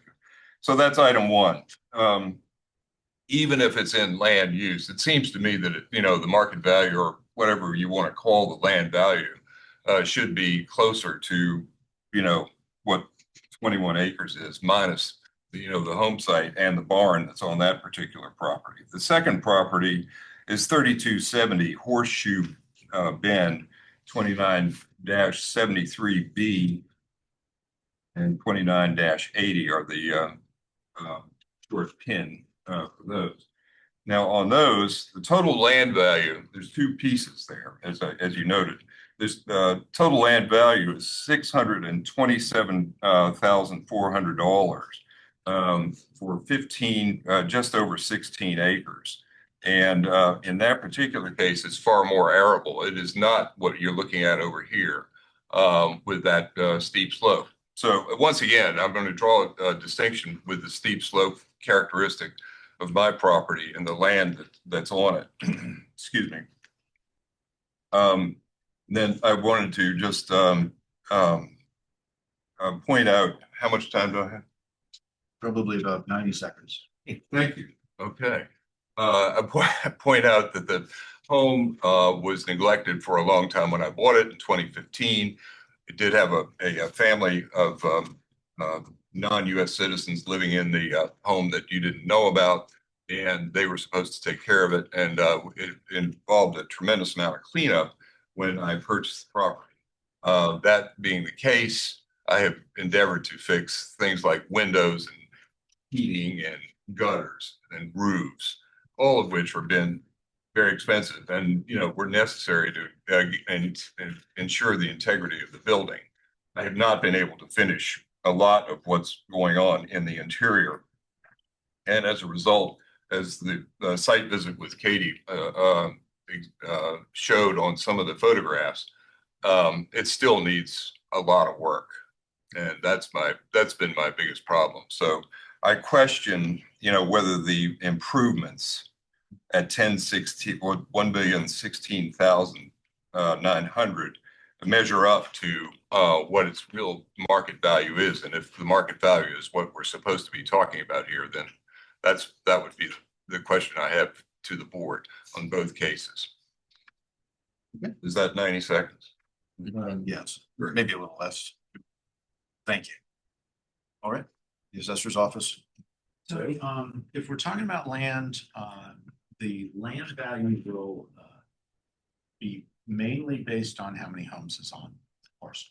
In this case, there are 2 homes, so there are 2 home sites to support those homes. The home sites are much more valuable than the rest of the property. So, on a lot of these comparables, if you look at the additional comparables that he provided yesterday, a lot of those only have 1 home. The first one has 2 homes on it, so it has a comparable value. The other one have 1 home each. And the last 2, he mentioned 5 and 6, they're owned by the same owner, they're next to each other. One is improved and one is not, but even the unimproved, because there's no home on it, still has a home site in the value. So it's assessed for more, almost $700,000. And it also doesn't have some of the critical subjects that I agree with that statement you made. For the subject property, like I said, we assess 2 home sites, and then we assess a reduction on the part of the property that is has the critical slope issues or is orphaned by the critical slope issue. So it's not just the area of the slope, which is 5.8 acres, but the area that is orphaned by that. So we're using 13 acres that we're reducing by 50% for topography. So we're making a substantial reduction for that area. The only part that's valued normally as residual land is what's left over up here outside the home sites. So I believe we're valuing the land appropriately. When it comes to the main structure, it's an A-1 grade. In it, it also it's described appropriately, and the comparables that we provide support the value. And what we found during this inspection, and Katie can speak to this, was that there was a second dwelling. We actually increased the value on the field because we were unaware that there was a second home.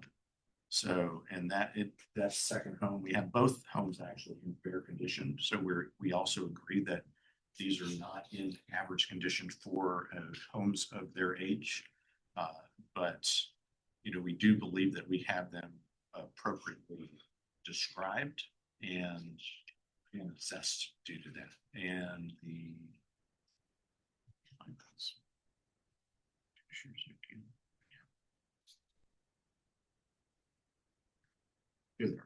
so this is the second home, which has finished flooring, the kitchen, everything but a refrigerator in it. And a working shower.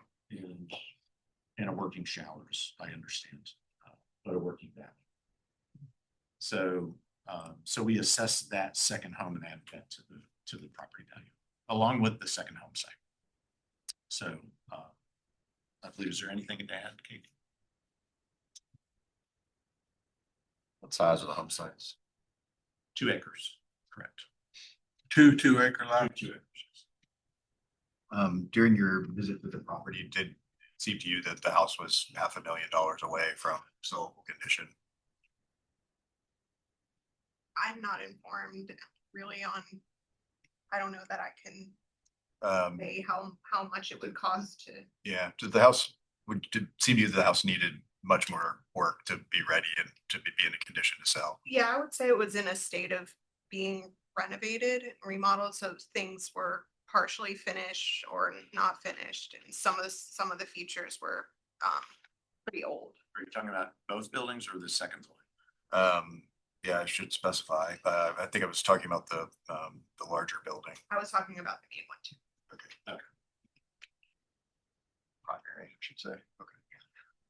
Do you have a rebuttal, Mr.? Thank you. Yeah, on the land, the document I received in May 5, indicated an increase from $540,600 to $581,600, which, you know, I'm not sure I quite understand where the 50% reduction came from that was referenced earlier. And, you know, in the case of the second dwellings, there is a second dwelling on 3354 Free Union Road, which is in PID 3355, which is a garage with an apartment over top, and I'm not sure whether it's a full kitchen or not, which I know is a qualifier for you. But at any rate, that property comes in, you know, at a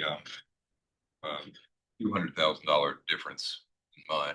And this was the one that traded for the exact same amount when we simultaneously purchased in 2015. Again, steep slope consideration is there as well. Since there was a discrepancy with the second dwelling, the county didn't know, and do you feel like everything is accurate now as far as it's being? Yeah, I mean, you know, Katie, I think, has done wonderful work and has described it as well as anyone possibly could. My concern is that, you know, there are neighboring properties that, you know, are undervalued, notably in land, as I've pointed out. So, Mr. Lynch, you got 13 acres that you're reducing by 50% because of topo, and it's down by the river. Correct. And It's the slope and down by the. 2 acre home sites. So that's pretty much all of it, right? That's most of it. Yeah. And then there's a couple acres of that's regular residual land. It's only 16 acres in total. 16 acres total, so We're something dumping doesn't a few things here. doesn't add up there. Oh, no. Yeah. I'm sorry. That's all of it. That's all of it. I was remembering, I think, another. So 13 acres are reduced by 50%? Correct. From the residual. It says the subject property is 16 acres. 16 acres, correct. You 16. take 4 acres out, And it's 12. so you got 12. That is correct. And then out of that 12, how much of that was critical slopes or you can't get to it because it's cut off? So out of the. All the 4 acres are up here. Yep. And so all of the. It's all being affected. That really be? It can't be 4. The unshaded red and everything that is. You just assign 4 to it. I assigned 4. Well, we assigned 2 to each. Yeah. To each home site. The question is, I mean, do you have a measurement device to get critical slopes and the stuff behind it? Do you know that number? Yeah, I could come up with that. Is anybody living in either one of the, you're living in a big house? Right. No one's living in the little house. Correct. It's not livable at this time. It said that it was occupied. He said that When you bought it. When I bought it, right, but it flooded after I bought it, and I had to renovate the whole place. you say flooded, you gotta elaborate, not. Well, no, You're up on a hill. there was an expansion tank that was installed in the attic, and the expansion tank froze and burst and freeze during the winter.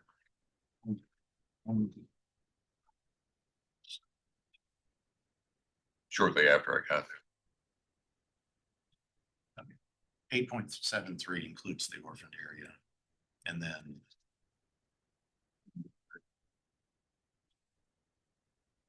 is included in the total line. So if you're 16 minus.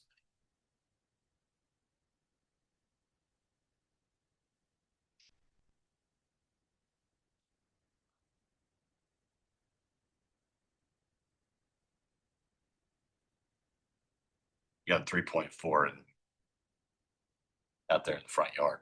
Correct. It's still being adjusted 50%. So everything's been reduced 50% except for the two acres. Yeah, I'm sorry, I misstated that earlier. I was confused.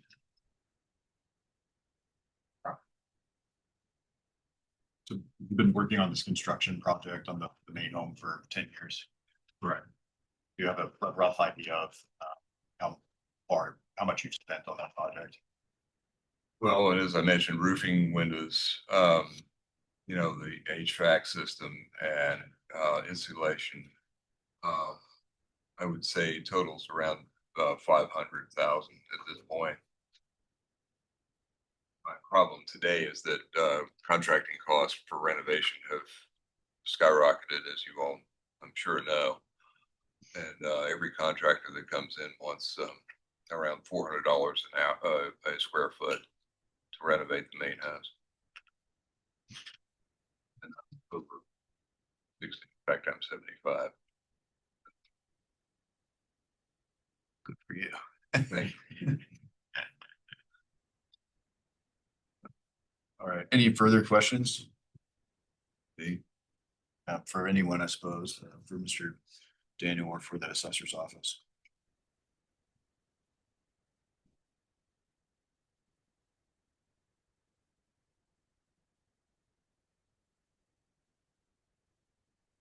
Can I ask about like sort of half done construction? Sometimes you sort of reserve judgment on that and say we really can't finish the assessment and draw like a durable conclusion about the value until it's complete. But I think I understand that that's not being done here and you're correcting for it in some other way. Why was that done and under what circumstances would that have been done differently? So this isn't a house that's built, just a house that's under construction by a builder, regular, normal. So, and if that was the case, we would say it's under construction and based on a kind of a draw schedule, like you would use when you're doing a construction loan, we would put percentages on for different items and we would come up with a percentage for that. This, however, is different. It's something that was changed in the past. We don't know when, and we are picking it up as of right now as it is. We see that house as substantially complete. And even though it's got a few issues, so instead of coming up with a percentage, we've put it into fair condition so that the difference is what it would take to bring it up to average. It's a bit of the problem with the slide window for the Ravenna sewer utility installation, right? It's a project that's perpetually 20% through the 5-year plan, right? From last year. I guess I'm a bit surprised that the condition was fair as to both properties. I got this as that maybe the main house was a bit surprised by that. That accurate? That's the way that you felt that the two properties were roughly the same. You should have interior We do. photos of We the can main look at this. property. Here's the main property.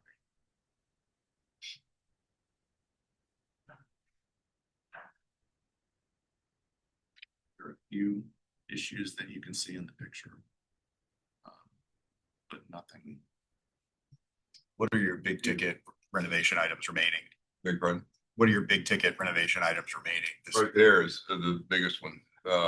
the kitchen is outdated in terms of its fixed appliances, fixed wall appliances, and it's had ceiling removal. And as our wallboard installed, and you can see the holes where wall ovens were removed as well. Cabinetry needs to be repositioned, and in general, I'm not trying to be funny, but no woman wants to live there. In The house. Yeah, right. And the rest of it is it's all partials. The bathrooms are dated, and in some form or fashion, they're going to have to be taken care of. The baseboard heat is no longer working because of the HVAC replacement. So the baseboard heat has to be jiggered, and the electrical circuitry involved with that has to be taken care of. So there's plumbing issues, electrical issues, and construction issues as well. Thank you. That's helpful.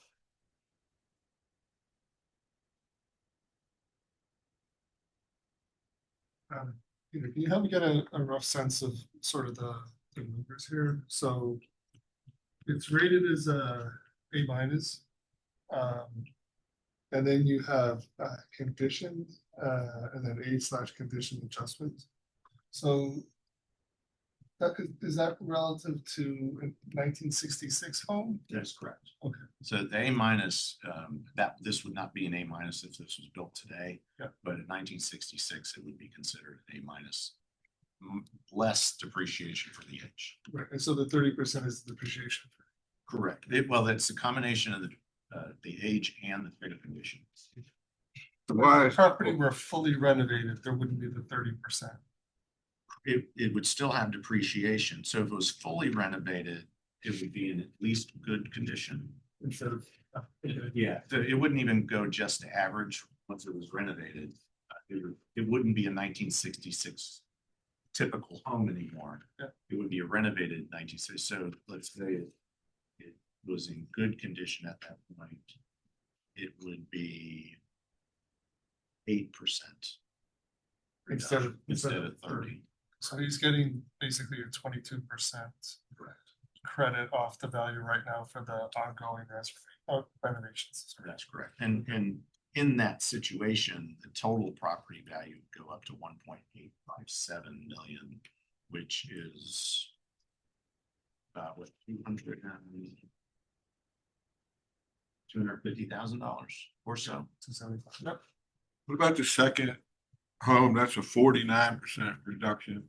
So second homes always have an additional 20% reduction for being a second home. Yeah. So they're not going to be fully valued having two homes on the property. So the same thing would happen to that property. It would change from fair to good, probably once it was completed, and its value would still be reduced by 20, and it would have whatever depreciation applied for good. Gotcha. So the other question I had is on the two lots. So is it possible to sell one house without the other here, or are It is not. So And that's why we reduce both the house and use a lower home site value. So But the ability to build a house has value for the land. So that's why we have the second home site. Is the basement in better condition than the main floor on the main house? The basement suffered a lot of mold and water damage, and that's been remediated. In addition to waterproof skirts around the foundation on the front, so that part is solid at this time, but that's taking work also. That would be the front of the house, the back of the house, which is open, facing the river. Is a cosmetic thing. It also has a bad bathroom, but it's a 1966 bathroom. Mr. Mayor, if you're referring to the finished basement condition, I think that's mislabeled. It's finished basement grade, Okay, actually. And unfortunately, we have finished basement condition on it. yeah, that's right, checked it again, so it's I funny. think that's probably on every concrete we have. Okay. Guess you know, the number, it really is 500K worth of work still to be done. The number does seem a little high to me, but I don't know that area of the, I mean, in light of the size of the home and everything, maybe it seems surprisingly high, but it does appear that, to me, the adjustments that have been applied all make sense. They appear to be I mean, the 50% reduction on the slopes, probably maybe even a little more than we typically see.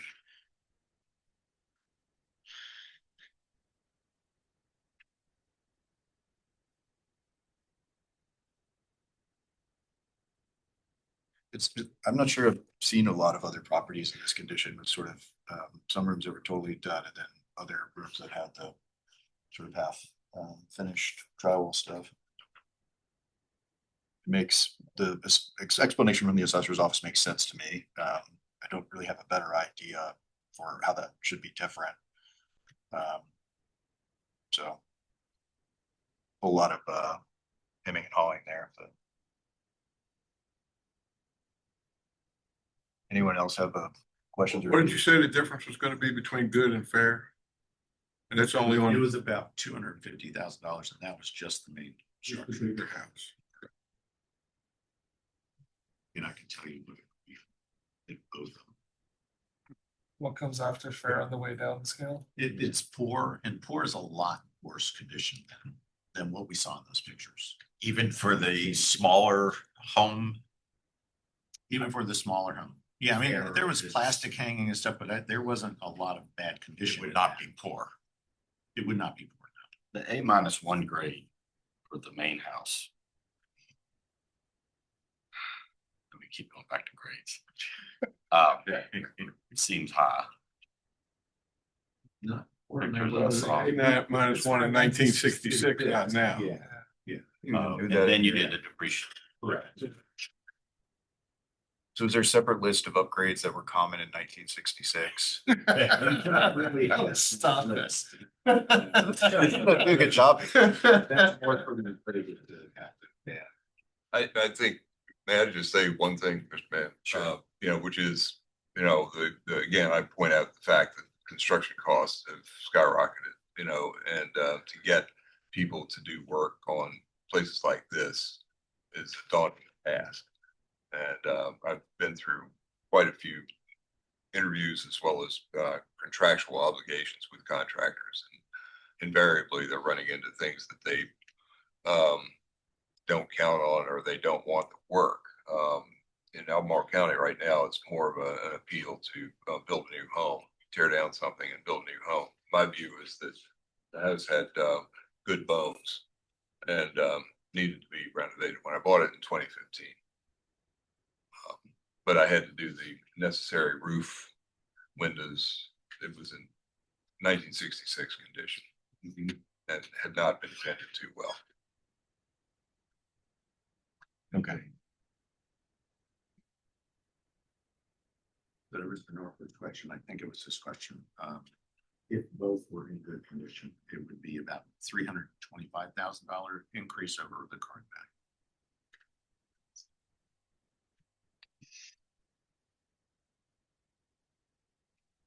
Now, if Mr. Daniel's talking about a lot more work, replacing a lot more stuff, that would actually put it into excellent condition again, would be even higher value. So it really matters how much more we're talking about when the work is done. From fair to poor, poor is the next one down. What if you put poor on the guest house? That's what I was wondering. Let me reset where we are.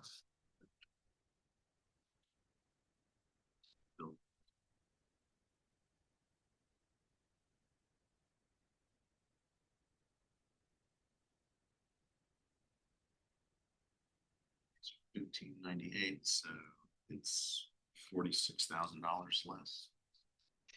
Did you consider assigning the poor grade to the guest house? I did not, because generally when I see poor condition homes, they're not livable. Addition, excuse me. Not Yeah, they're definitely approaching not livable. You can, At the bottom, the 979 100, which is the improvement value. yes. What are the two numbers for the main house and then the guest house? Oh, to break the two down? Yes. Okay.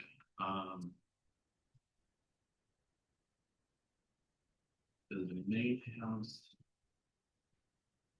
is 816,700. And I'm actually going to undo the change of this meeting. You're talking about as it was, that with both and fair? No, Or- no, or as you have it now, both fair. Yeah. Both fair. Okay, so 62. It's 162B. Let's just do math. this state's 155,700. I think there's also, there's also extra features in outbuildings. That outbuilding number is below. Oh, the outbuilding, yeah, so the outbuildings would be separate. So if this renovation were completed, does the grade get reset to like, is the thesis is ship, right? Like how much must be improved before to get a reset on the grade as to 2026 standards for finish? So that's a really good question. And there's something we have to be really careful that we don't just reset the grade because the condition's better. So it really has to have changed the items that would determine the grade in order for that grade to change. So if everything was ripped out and it was replaced with B grade items and B grade quality, we would then determine this is now a B grade house. But if it's just being renovated, it's going to typically keep its same grade and just change condition. So the credited strategy is to replace builder grade fixtures and remove custom woodworking, and that would actually produce value for him, right? It could, well, it would both reduce the quality but increase the condition. So they might be offsetting in some. Can I just ask one more question? If 22% seems like a large increase for a property like this, We can't consider that one. Yeah, we can't, year over year increases, sort of the definitional example that cannot carry your burden. Like, And I'll add in your case, part of the reason we're asking for the breakdown is there's around $150,000 for that second dwelling that wasn't in there before. right? So even though it's if you remove that, the percent increase is in line with what's going on elsewhere in the county. You definitely had an exceptional increase, but it's because there's stuff being added here in terms of the second dwelling. makes you feel any better. You benefited from a under assessment for many years, and they can only go back a certain period, a certain amount. Well, no, actually it doesn't, but I understand. If there are second dwellings around, these homes, I bring it to the assessor's office. If say 22% strikes me as a lot, and invite that guy, brought a fair representation together. Whereas I'm sure there are a lot of people who would have just said, no, I'm not going to call the assessor's office and just go, let it slide. I understand your argument. The counter argument is though that if just a percentage increase can overcome and cause it to reset it, they can never make the appropriate market-based adjustments. Rising market like Albemarle County, like that by itself cannot be enough. Just as it going down the other way couldn't be objectionable from the other perspective.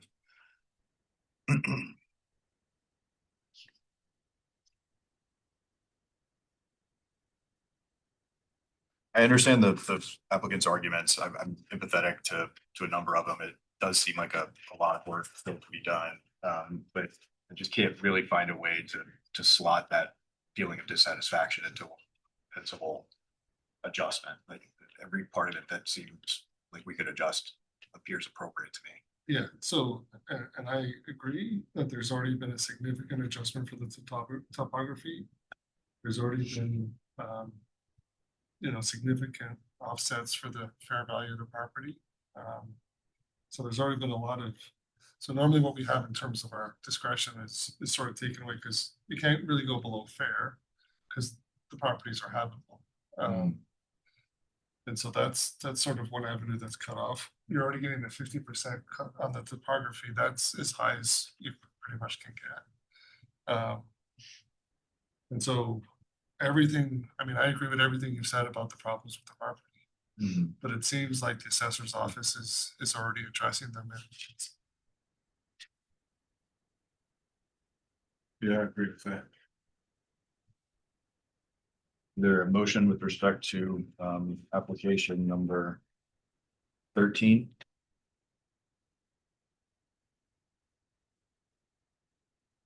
I'll make a motion, we affirm the assessor's numbers on application 13.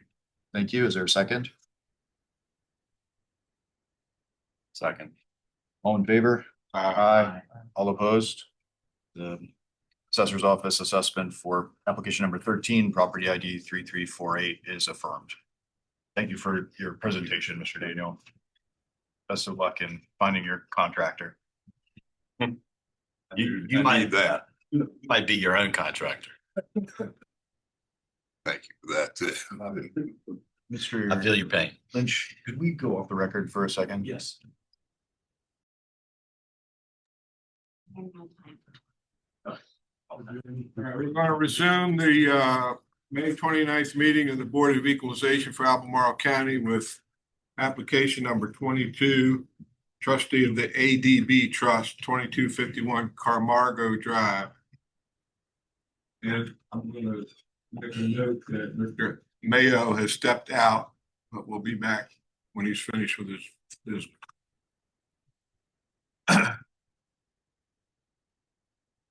So you're already sworn in, right? Yeah. But you need to be sworn in. Did you say you do? Do you swear that the evidence you're about to give is the truth? All right, so the way we'll do this is you'll have 10 minutes to present your case. The assessor will have 7 minutes, and then you have 3 minutes to rebut. Go ahead. I'll start. Yeah. Right. It will take less than 10 minutes, but good afternoon, everybody. Thank you so much for having me here and hearing my appeal. I appreciate the assessor's office for taking the time to inspect the property and coming out and do the full analysis and updating the record, which they did, I believe, a couple months ago at this point.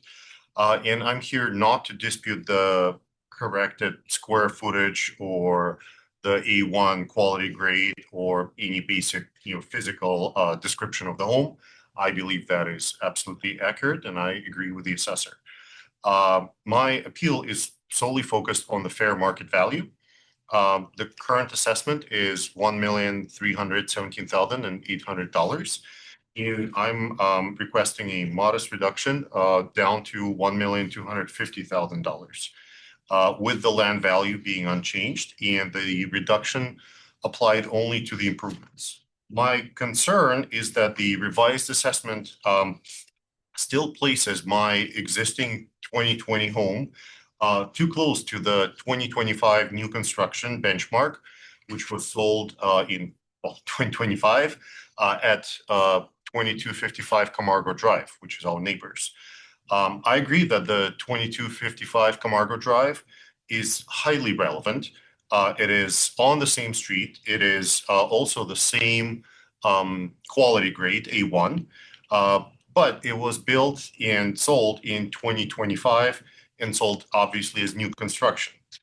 My home was built in 2020. Even when homes share the same quality grade, size, property size, home size, etc., the market typically pays a premium for new construction, because, the systems, the warranties, the finishes, in buyer expectations are different.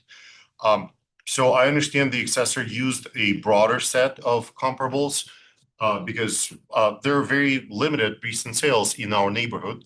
And I simply ask the board to give the greatest weight to Camargo Drive sales, to recognize the difference between a new construction sale and an existing home. So for those reasons, I respectfully request the board to adjust the total assessment to $1,250,000. Much, thank you. We agree that the 2255 Carmody Drive is comparable. The best, and we use that as our difference, and our analysis countywide for single family homes shows that a home built in 2020 is really only loses 4% of its value. And this is by thousands of sales that happen in the years, and it helps set our depreciation schedule. So just due to the age difference from 2020 to 2025, we only find that there's a 4% difference between those two. And at the same time, this subject property has 937 square feet finished in the basement, where the comparable has none. So there are positives and negatives, where the subject is inferior and superior to this comparable. It is assessed at about $71,000 more than the subject, because of the net difference of those, including the 4% difference in depreciation. So we feel that it actually supports the value of the subject. And we did provide some other, only because the other comparables that the owner provided were older, they're dated. One was from 2024, and the other one was from 2022, and 2022 is really getting a lot of age on the sale, and there's a lot of change between 22 and 25.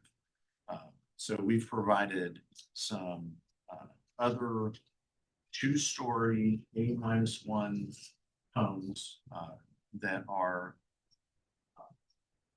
from both the subject neighborhood and from other neighborhoods to compare to the subject. And they all provide support, the same kind of support when you compare them. And honestly, what the model is doing is it's comparing all of these properties together and coming up based on those differences.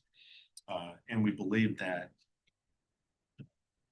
all of these sales support the subject property's value. The 2255 Carmado, it actually has an 82% ratio, the sales ratio. The other 25 sale from IB Farm is at 99%. And this is where the age of a sale starts to show. The sales ratio of 114% sold property that sold in 2020. That's because there's another year of appreciation for the property since that sale happened.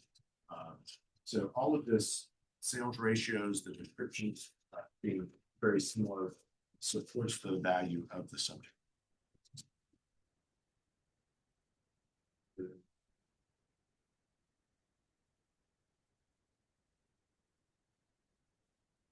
I think that's pretty much our defense of this.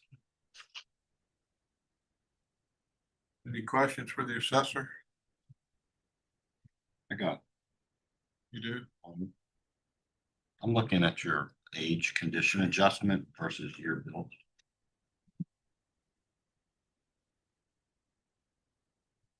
On comp 3 of the assessors comparables, you got a year built of 88. Oh, it's got good, never mind.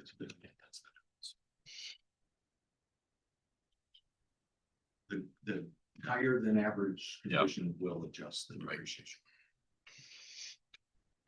All right. All right, you can have rebuttal time. Oh, thank you so much, and thank you so much for your points. I completely understand of your argument, and I do believe that the list of the comparables that were provided by the assessor do provide solid background, but some of them had different grades. So for example, grade A as opposed to A -1, I guess is the proper way to say this. Some of them were older and so on. So there's and of course, given the limited number of sales in our neighborhood or on our street, Camargo Drive, some of these were from other neighborhoods. So I think that's a very important information for the context. That being said, I do believe that the the 2255 Camargo Drive is the most relevant comparable here. Now, on the point of the value comparison between new construction and construction that's older, I do not have the data set that the assessor has, of course, but I think everybody kind of live in the world where the highest depreciation on something like a big asset like a car happens in the first few years, and then the depreciation slows. So I believe that the highest depreciation on the home value happens in the first 5 to maybe 7 years, and after that, that slows down.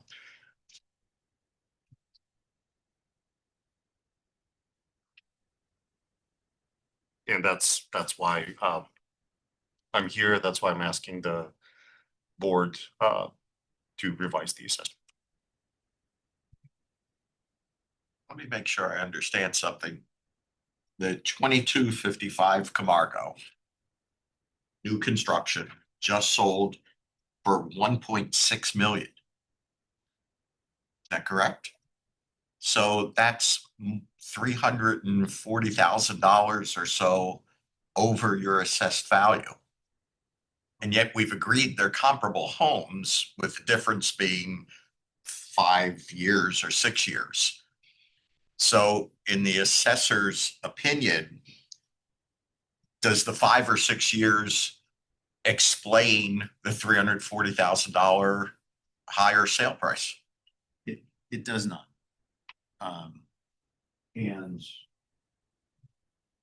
part of this, and the reason why we use so many sales to determine, and we use our sales studies, is because individual sales can be all over the place. And that sale sold for, like you said, $300,000. It'd be quite high. It's the opposite of what we normally But say as well. yes. It's the opposite of what we normally see. Yeah, It it sold is. very high. But yeah, quite often you're going to be presented with comparables, typically from the applicant that sold a lot less than the assessment, because they're trying to prove that. Right. But when you, That's my point. What I'm saying is, looking at that at 1.6, Right. it's hard for me to say that the assessment at 1.3 is too high. correct. Yeah, I agree. I don't see how that supports lowering the assessment. Go ahead. Mr. Friedman, if I may, Sure. draw your attention to page 5 of the assessor's report. And respectively comparable number 1, which is the property that you mentioned. Yeah. And at the very bottom of that table, while obviously the sales price listed higher up in the table, I think line 5, at the very bottom, you see that the value of that property is assessed as $1,368,000. Yeah. So, and that's why when our property is assessed just $50,000 lower, that's why I am here. I understand, if you look at 1.6 mil and you compare with 1.3, why is this guy here? Yeah.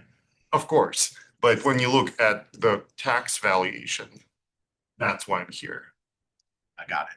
So when we look at comp 1 versus the subject, this is just for us. The finished basement adds 38,000.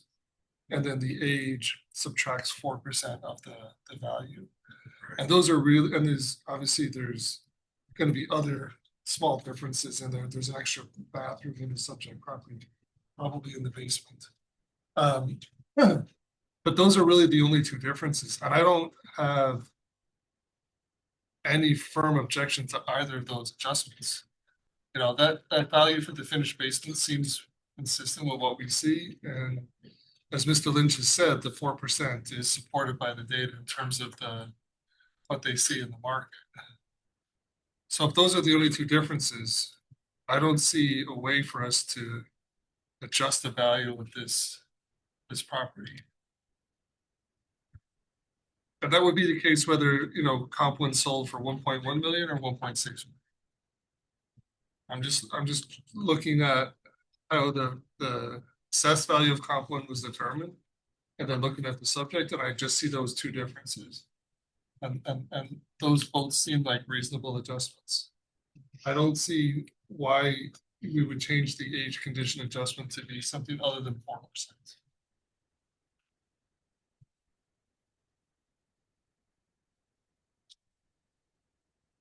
Do you have any other evidence as to why it should be reduced? Except for the evidence that I have presented, not so much. I understand that the model or the output rather, there's a certain coefficient that assessor mentioned, 0.9, etc. I used maybe a more naive but still a reasonable metric of value dollars per square foot of respective property. And I understand that size impacts that and whatnot, but you know, I believe I provided that in my package, the submission package to the board. And that clearly illustrated how much closer the model puts our house to the new construction as opposed to you know, other sales. But as I said, I don't have the data set where the 4% or any other number comes from, so not really. One thing I'll say is that we don't usually have a comparable that is this comparable to the subject property. It's pretty hard for us to see any reason to change it, for me anyway. Yeah, agreed. So I completely understand that, but if we are, if you love the calculator, but I guess I don't need to right now. The current difference between our property and the you know, the 2255 is about $50,000 in the assessed value. And that seems less than 4%. Oh, sorry, yeah, that it seems less than 4%. Again, I can calculate rather quickly. It's because of the finished basement value. The finished basement, right, and the extra bathroom, and then you take 4% off of that value, not 4% off. Right, It's right at 4%. it's right at 4%. It's damn close, I think.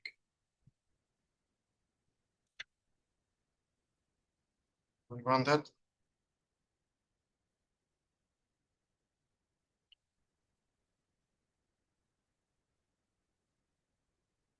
All right, I'm ready to. I was gonna say, anybody have any more questions?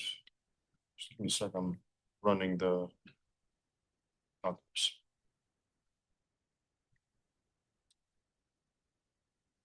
Yeah, 3.7.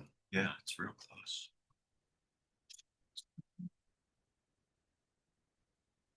Do we have a motion? I motion to affirm the assessor's value.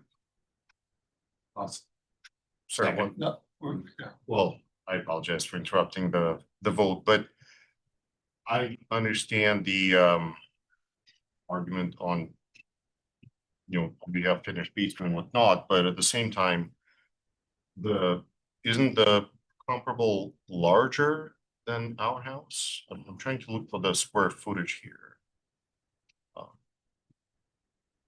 It's just above the base rate, so it's 3102 versus 3384. Right. In the basement space is not the same as the main space, even though it's finished. Yeah, it's valued differently. Yeah. Yeah, listen, what your argument boils down to is a difference between a new versus an old Absolutely property. correct.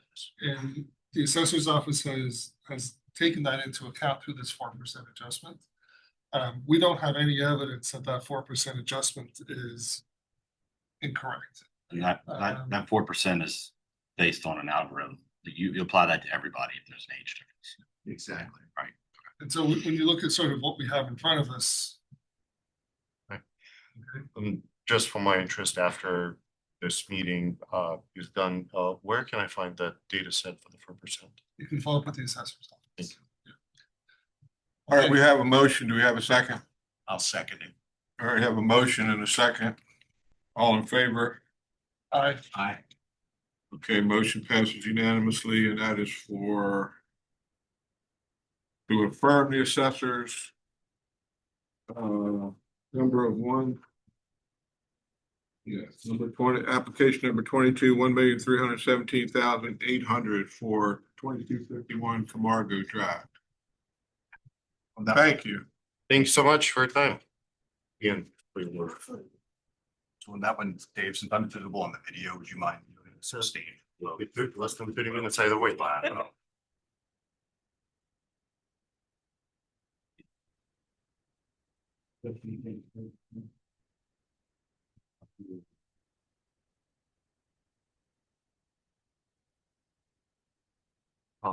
So any chance? Make a note. Yeah. You're wanting the data on our depreciation schedule? Yeah, just curious to see how that works. And it sounds like there's like a database of some form. It's like a model, I guess, the way it works, which I believe, did I send you the model? Yeah, no, I have the model. It's available. I think in a way it's available on your website, but the 4% where there's got to be just some sort of data set that says new homes and 6-year-old homes, and here's the difference, 4%. Because there's got to be underlying data for that. Yeah, we'll provide that to you. We'll email it to you. Thank you so much. I appreciate it. Thank you for your time. Thank you very much. Bye.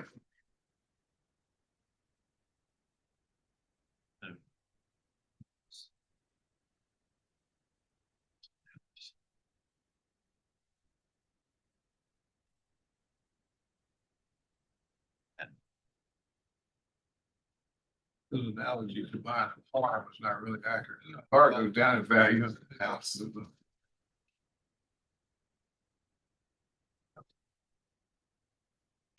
If you look at appreciation schedules for cars, it's We're gonna send them 20%. and we're gonna send. 2.5% just on the ratio.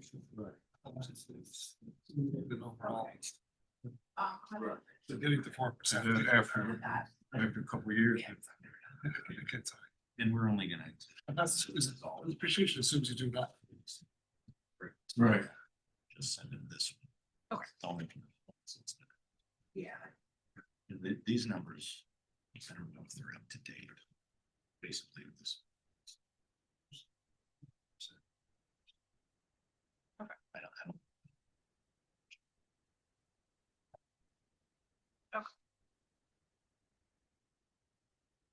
Usage.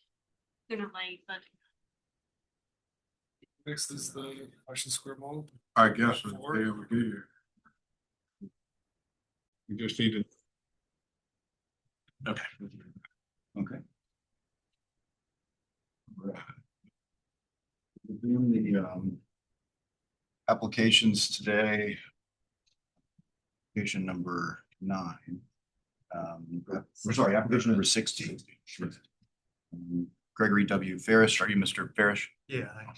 So this would be property ID 8579. I'll just swear you in really quick. You can raise your right hand. Do you swear that the documentary and testimony evidence that you give today will be the truth, the whole truth, and nothing but the truth, so help you God? Yeah. Thank you. You'll have 10 minutes to present your case. You don't have to use all the time, but if you'd like to, you're welcome to. There will be a 7-minute period for the assessor's office to respond, and then you have up to 3 minutes for rebuttal if there's anything else they'd like to say. we'll try to keep the questions toward the end, and then we'll deliberate afterwards, but there may be questions intermittently if there's something we don't understand. Sure. Any questions for us? Okay. Let it rip. You guys got, when I emailed somebody and some pictures and whatever. The house is built in what, 72?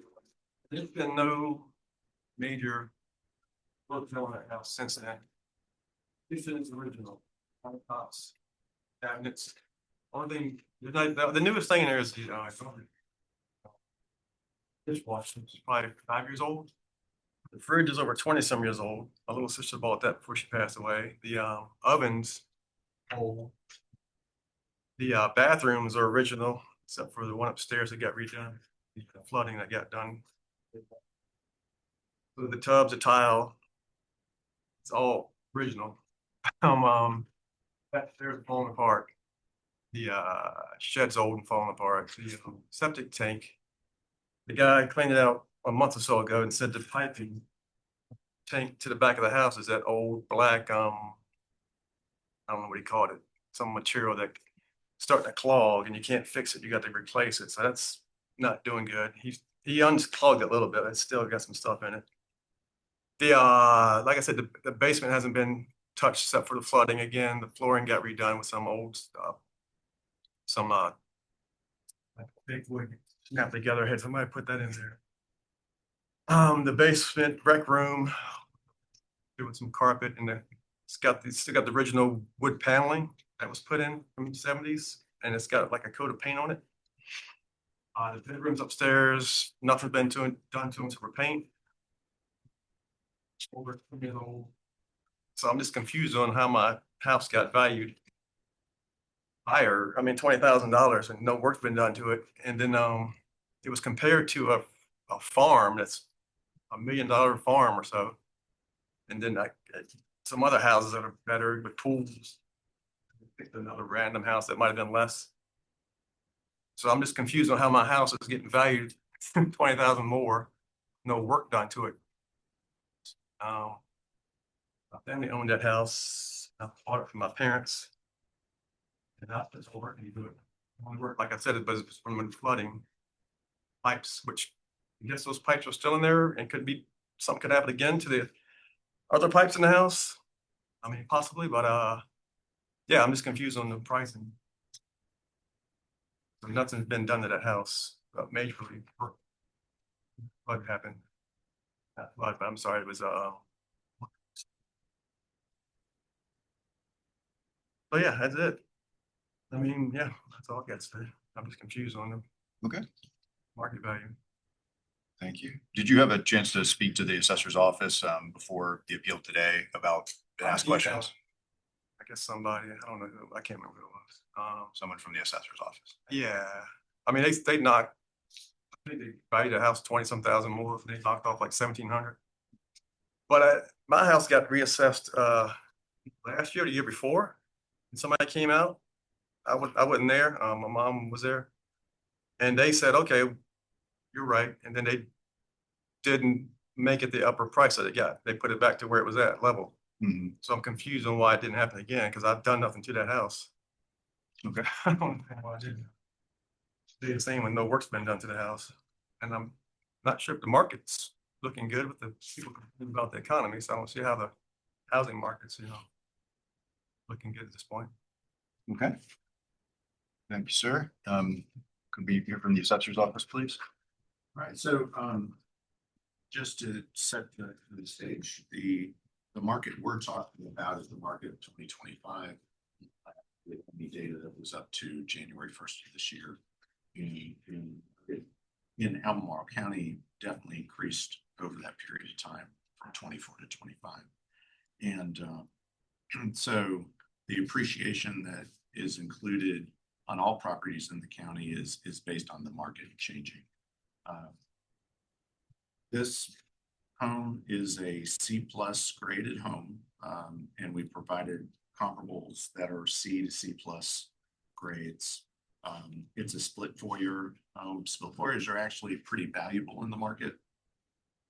And we have it as average condition. So everything that Mr. Farish described, that this is a 1972 house with 1972 stuff in it, basically, is average condition. So we do have interior photos if you want to see them. We don't feel like there's anything incorrect about the assessment of the improvements. We did do a review last year and reduce the value. But what I'm thinking that Mr. Farish is saying is, why did the value increase from what we changed it to last year? And the answer to that is the market changing. Nothing has to happen to any property.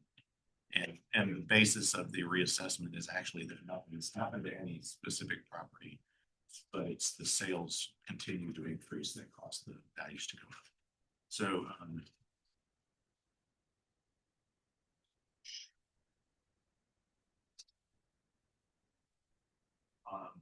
the interior pictures of the property look like the property in average condition.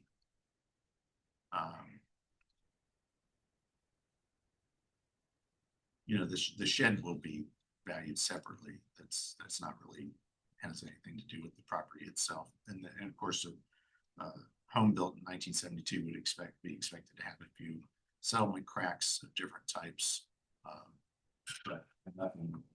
You can see nothing major. We didn't find anything major when she did the inspection, and so we feel that that valuation is appropriate. We did find during the review of the review, preparing for this hearing, that the parcel, especially when it comes to older properties, not necessarily the older homes, but the older lots in the county, sometimes the deeded acreage is not correct enough. When we first looked at, and this isn't even a great property, when we first looked at this parcel, it had a 2-acre deeded acre, so we didn't have a size adjustment on the lot.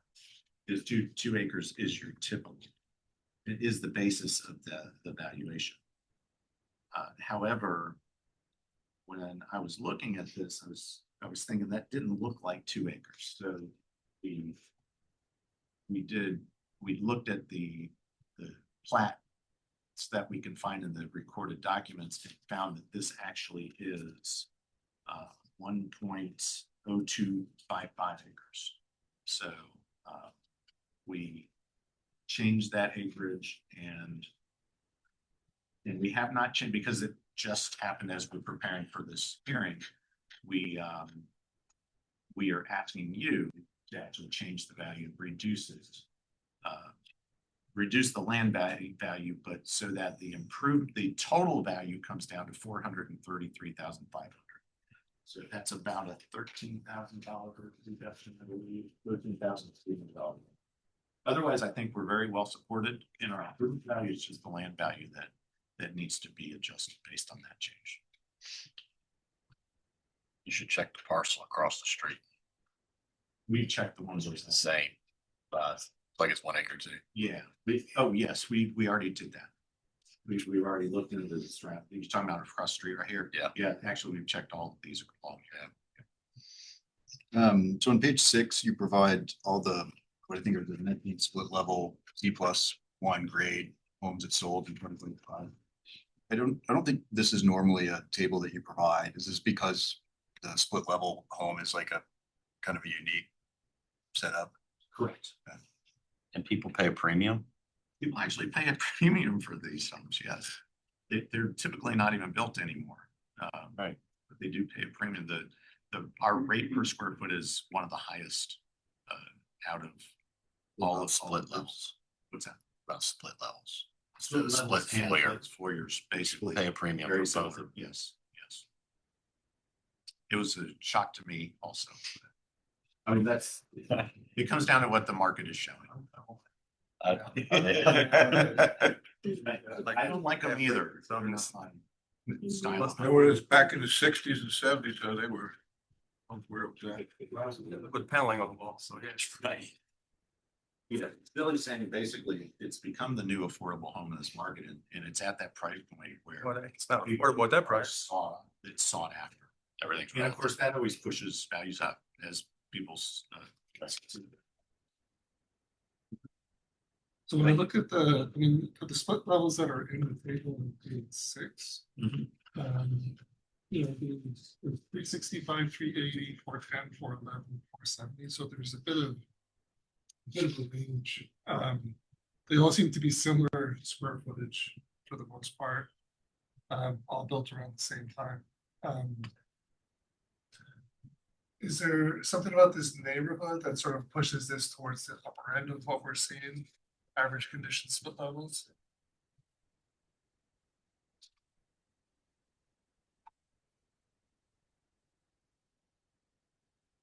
The neighborhood does have an adjustment of 15%. So the neighborhood does have a higher.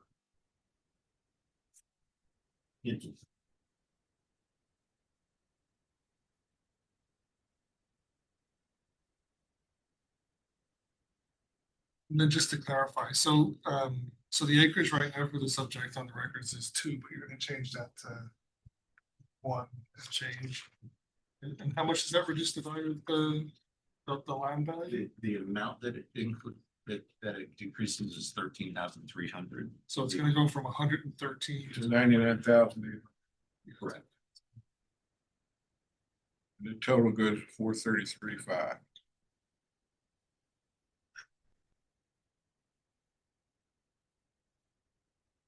Because I'm a little surprised that 2 acres versus 1 acre is only a $13,000 difference, but That's the that's. residual. That's that whole function of the residual. It takes a certain amount of land or all the values focused in that area that you can put your house on. And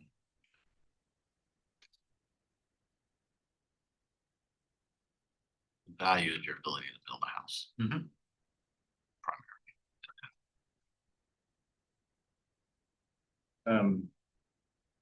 Do you have anything you'd like to say in rebuttal?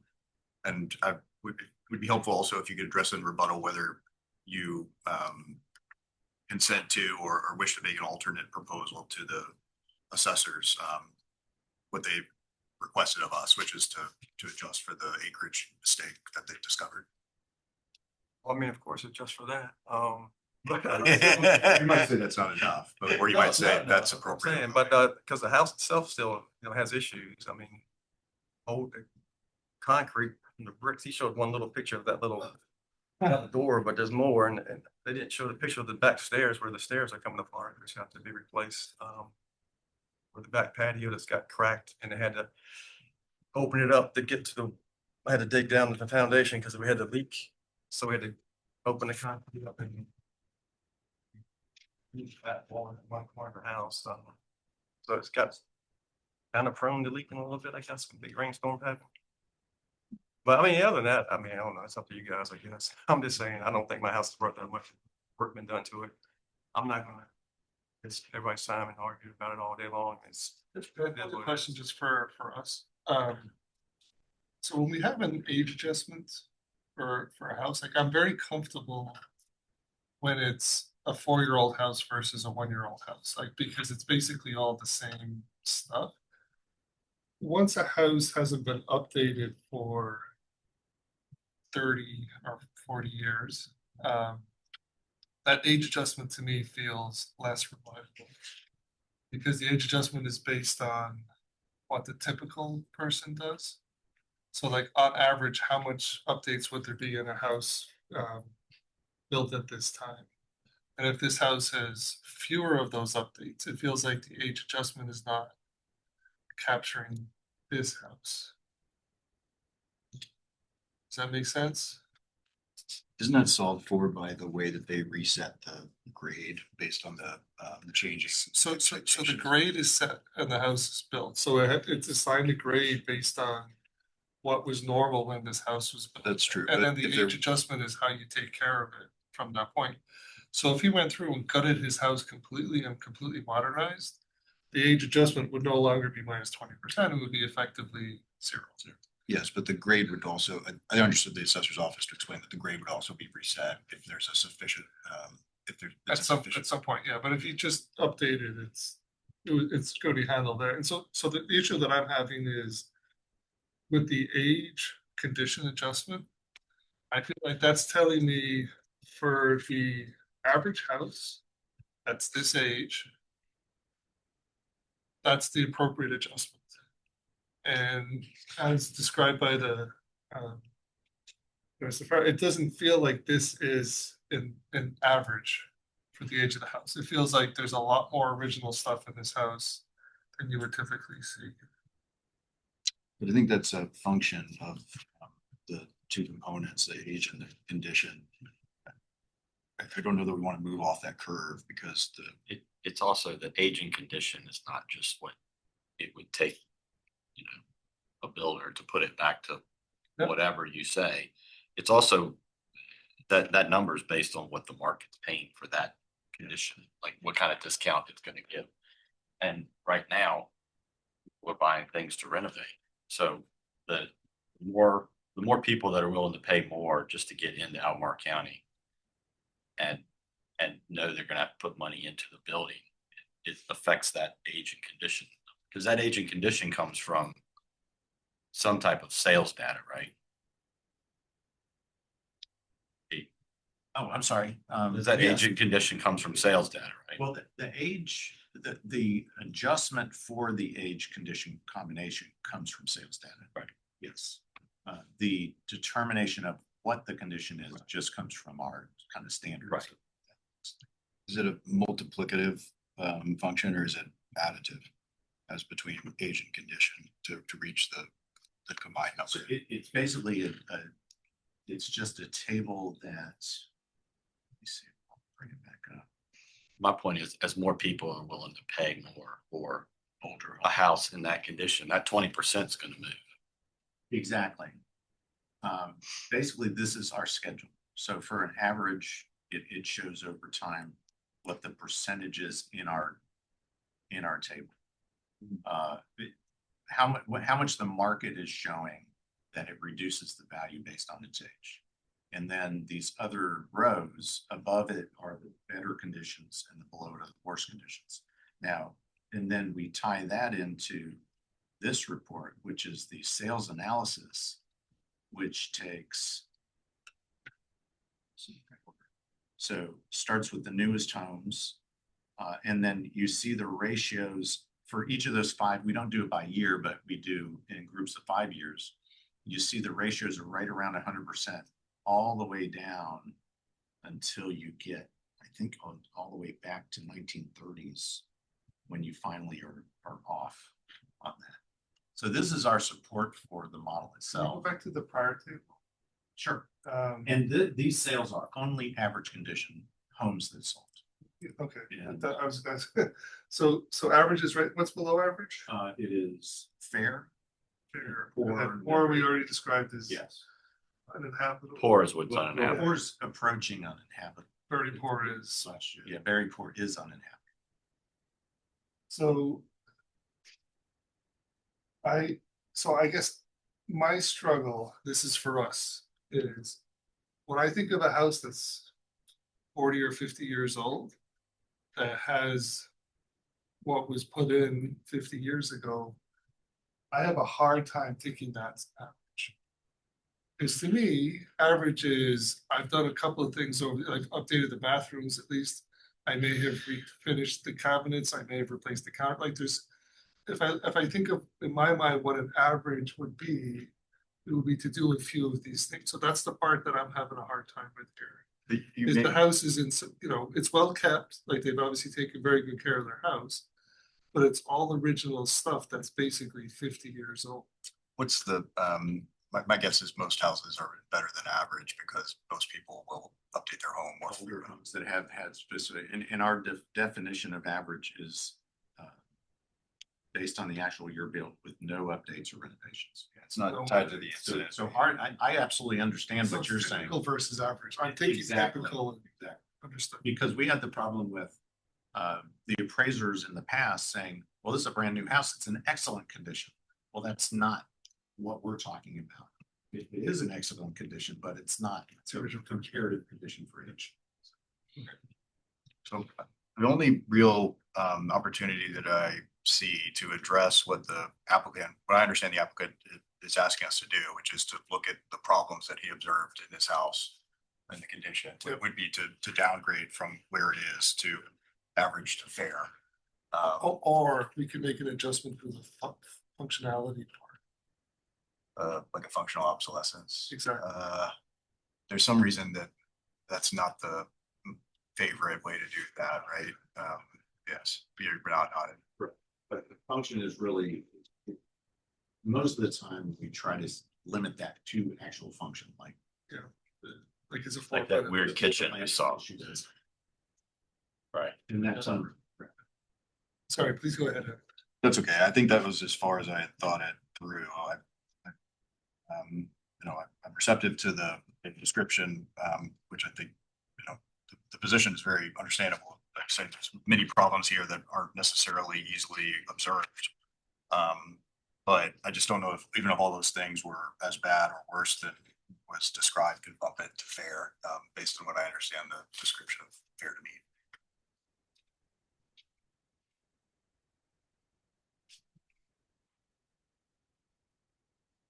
Maybe you'd even say that houses without any updates for that long are predictably have those problems. Correct.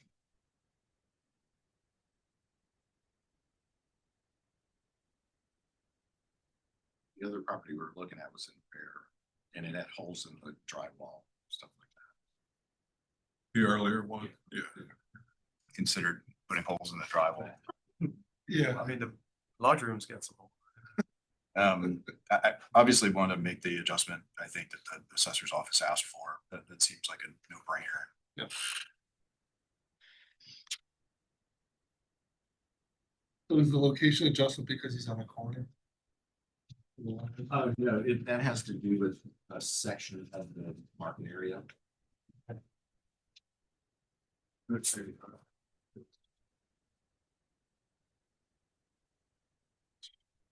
Yeah, I can see the other one on the same road, it's got the same adjustments.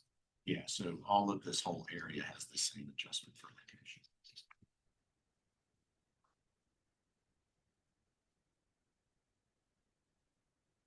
Ready for the motion? Yep. I move that we reduce the land value to 99,800, resulting in a total value of 433,500. My second. All in favor? Aye. All opposed? Okay, the motion passes unanimously with respect to application number 60, property ID 8579. Thank you, Mr. Parrish, for your patience. Thank you.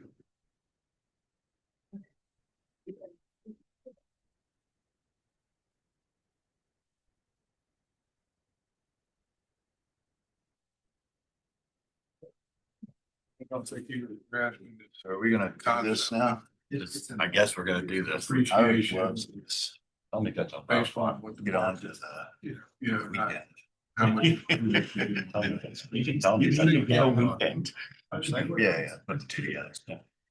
I think it's fair. I don't want to two different.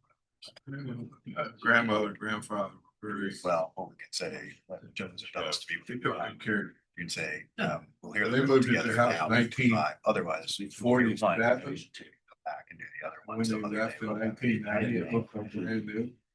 They never scratched it. Still had the same refrigerator and the same dishwasher. And I'm sure that when we were little kids, we drove crazy because we were at Banshees running around. That's what basements are for these days. I don't think that's, kids have friends who. Grand. Yeah.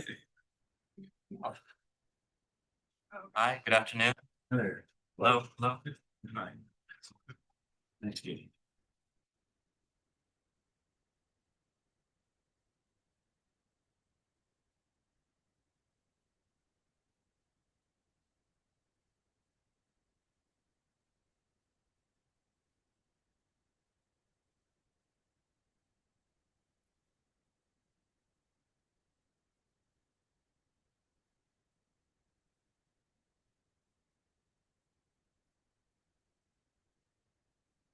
We have copies of all those. Oh, okay. If anyone wants extras, I'm happy to provide. The same as what was provided to us. Yes. Not already. Okay, thank you, Frank.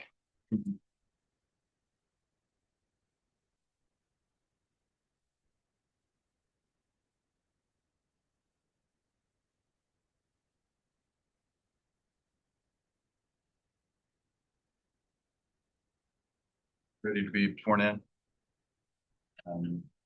Do you swear to, by your testimony and documentary evidence today?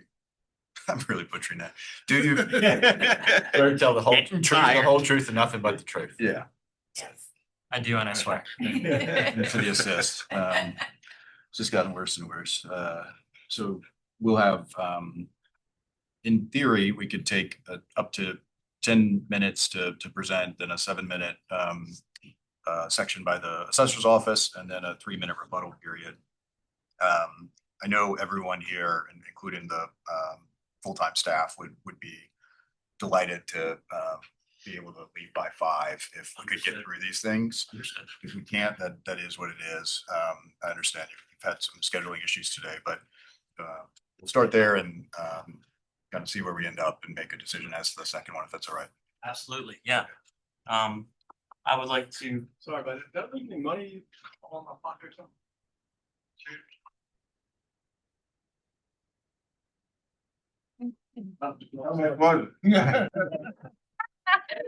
Maybe $30-40. That's the most obvious bribe I've ever seen. Evan, are we starting? I thought I had 33. Yes. That's square, yes. Okay. Thank you.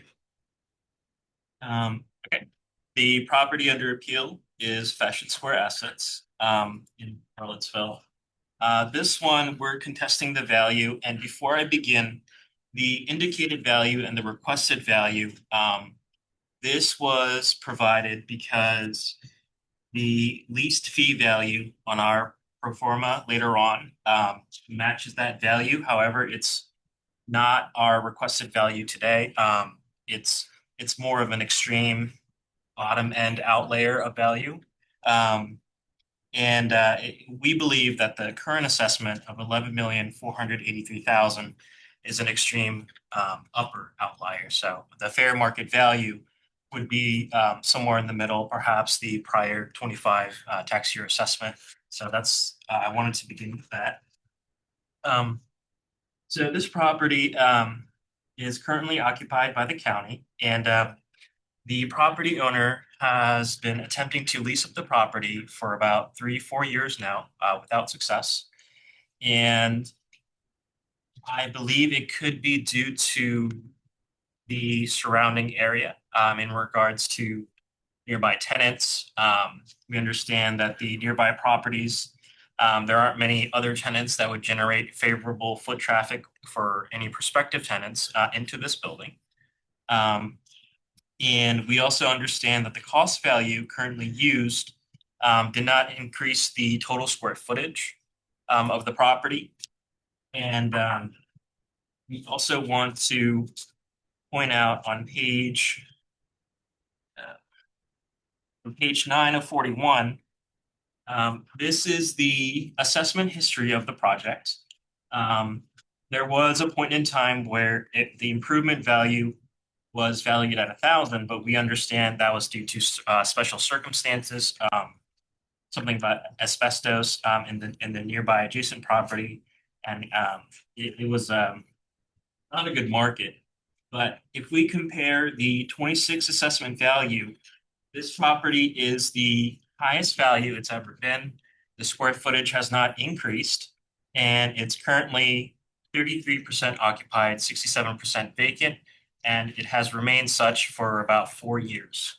So our requested value is low. And once again, we believe a fair market value would be somewhere in the neighborhood of the previous assessment value of $9,558,000. And other than that, we have a simple leased fee income workup on page 3 of 41. This just shows for the year end 23 and 24.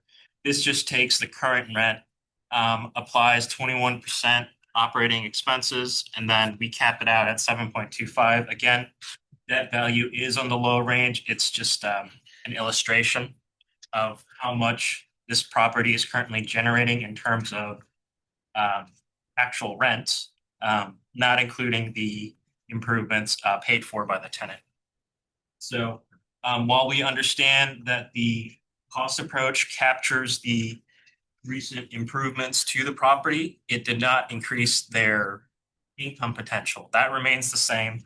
And back when JCPenney was fully occupying this property before the bankruptcy, this property value peaked at under $7 million.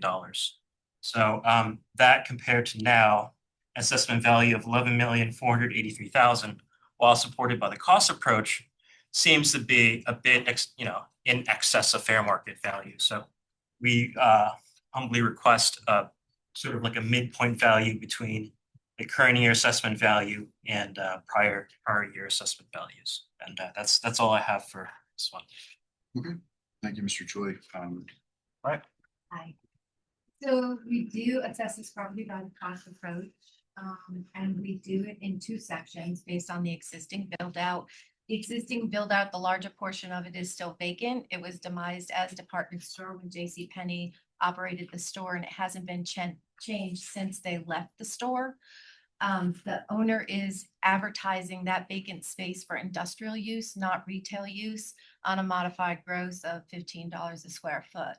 So I think the expectation that this is being retail is not necessarily even the owner's expectation of retail in the future.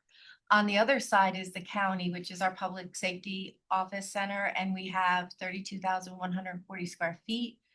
We did all of the improvements ourselves, which resulted in a lower rental rate because the tenant was paying for the improvements, not the landlord. So that portion of the property is cost as the service garage area for our fleet, as well as our police forensics unit. And then there's office space in there, as well as a clean room for the fire department to come in and break their equipment down from fire, things like that. So that is more of an industrial and office use, not retail. The site is also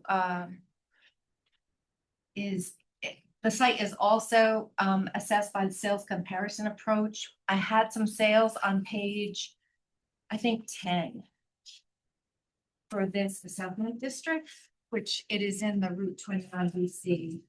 And our median adjusted sale is at $44.57 per square foot.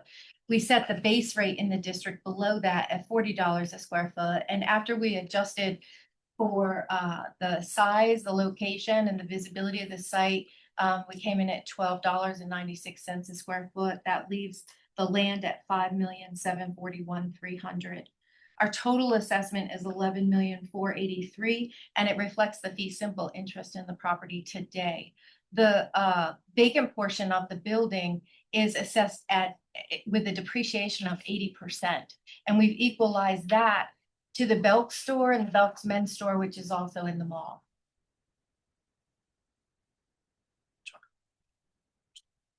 Oh, yeah, I can. I mean, we did not use the income approach because of the difference in, we don't really know if it's going to be retail. So it's very difficult to find a cap rate that would be supportable. If you use a retail cap rate and it's not retail and you've got service and industrial use on one side of the building, then you're really looking at a mixed use building and you need a mixed use cap rate. It doesn't really work for a model. But if you did take our tenant with the improvements at $26.60 a square foot, and you did make the remainder of the building a retail tenant at 16 based on the rent comps that we have, we would end up with an effective gross income after applying extraordinary vacancy based on our retail model at $1,634,564. That's on page 7. We did a hypothetical pro forma there. The operating expense ratio based again on our model is 25%. So our net operating income after we deduct 4% for replacement reserve would be $1,160,540. The overall cap rate, we use the same one that was used by the appellant at 7.25%. would give a value of $16 million to the property.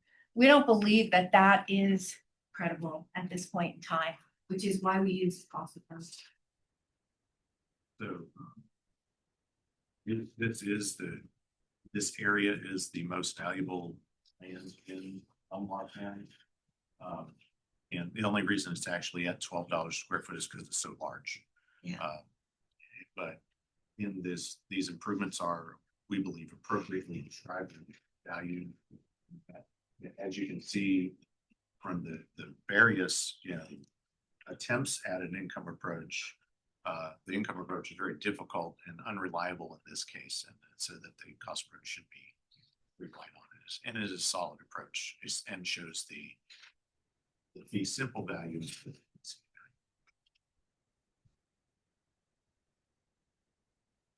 Can I ask, so I understand the difficulty of sort of, is it gonna be retail, is it gonna be industrial?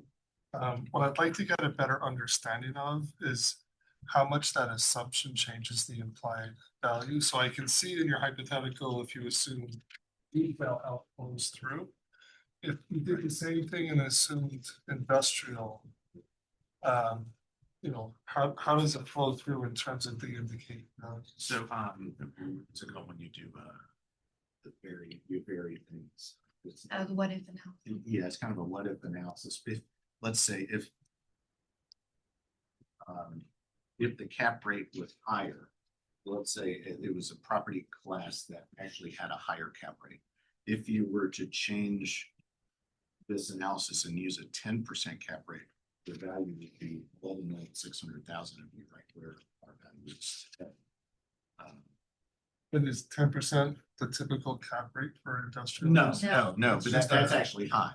But as a, just to say, well, even if it was that high, you still would result in the same value, very similar value. That assumes that the rental, I apologize for not, Right.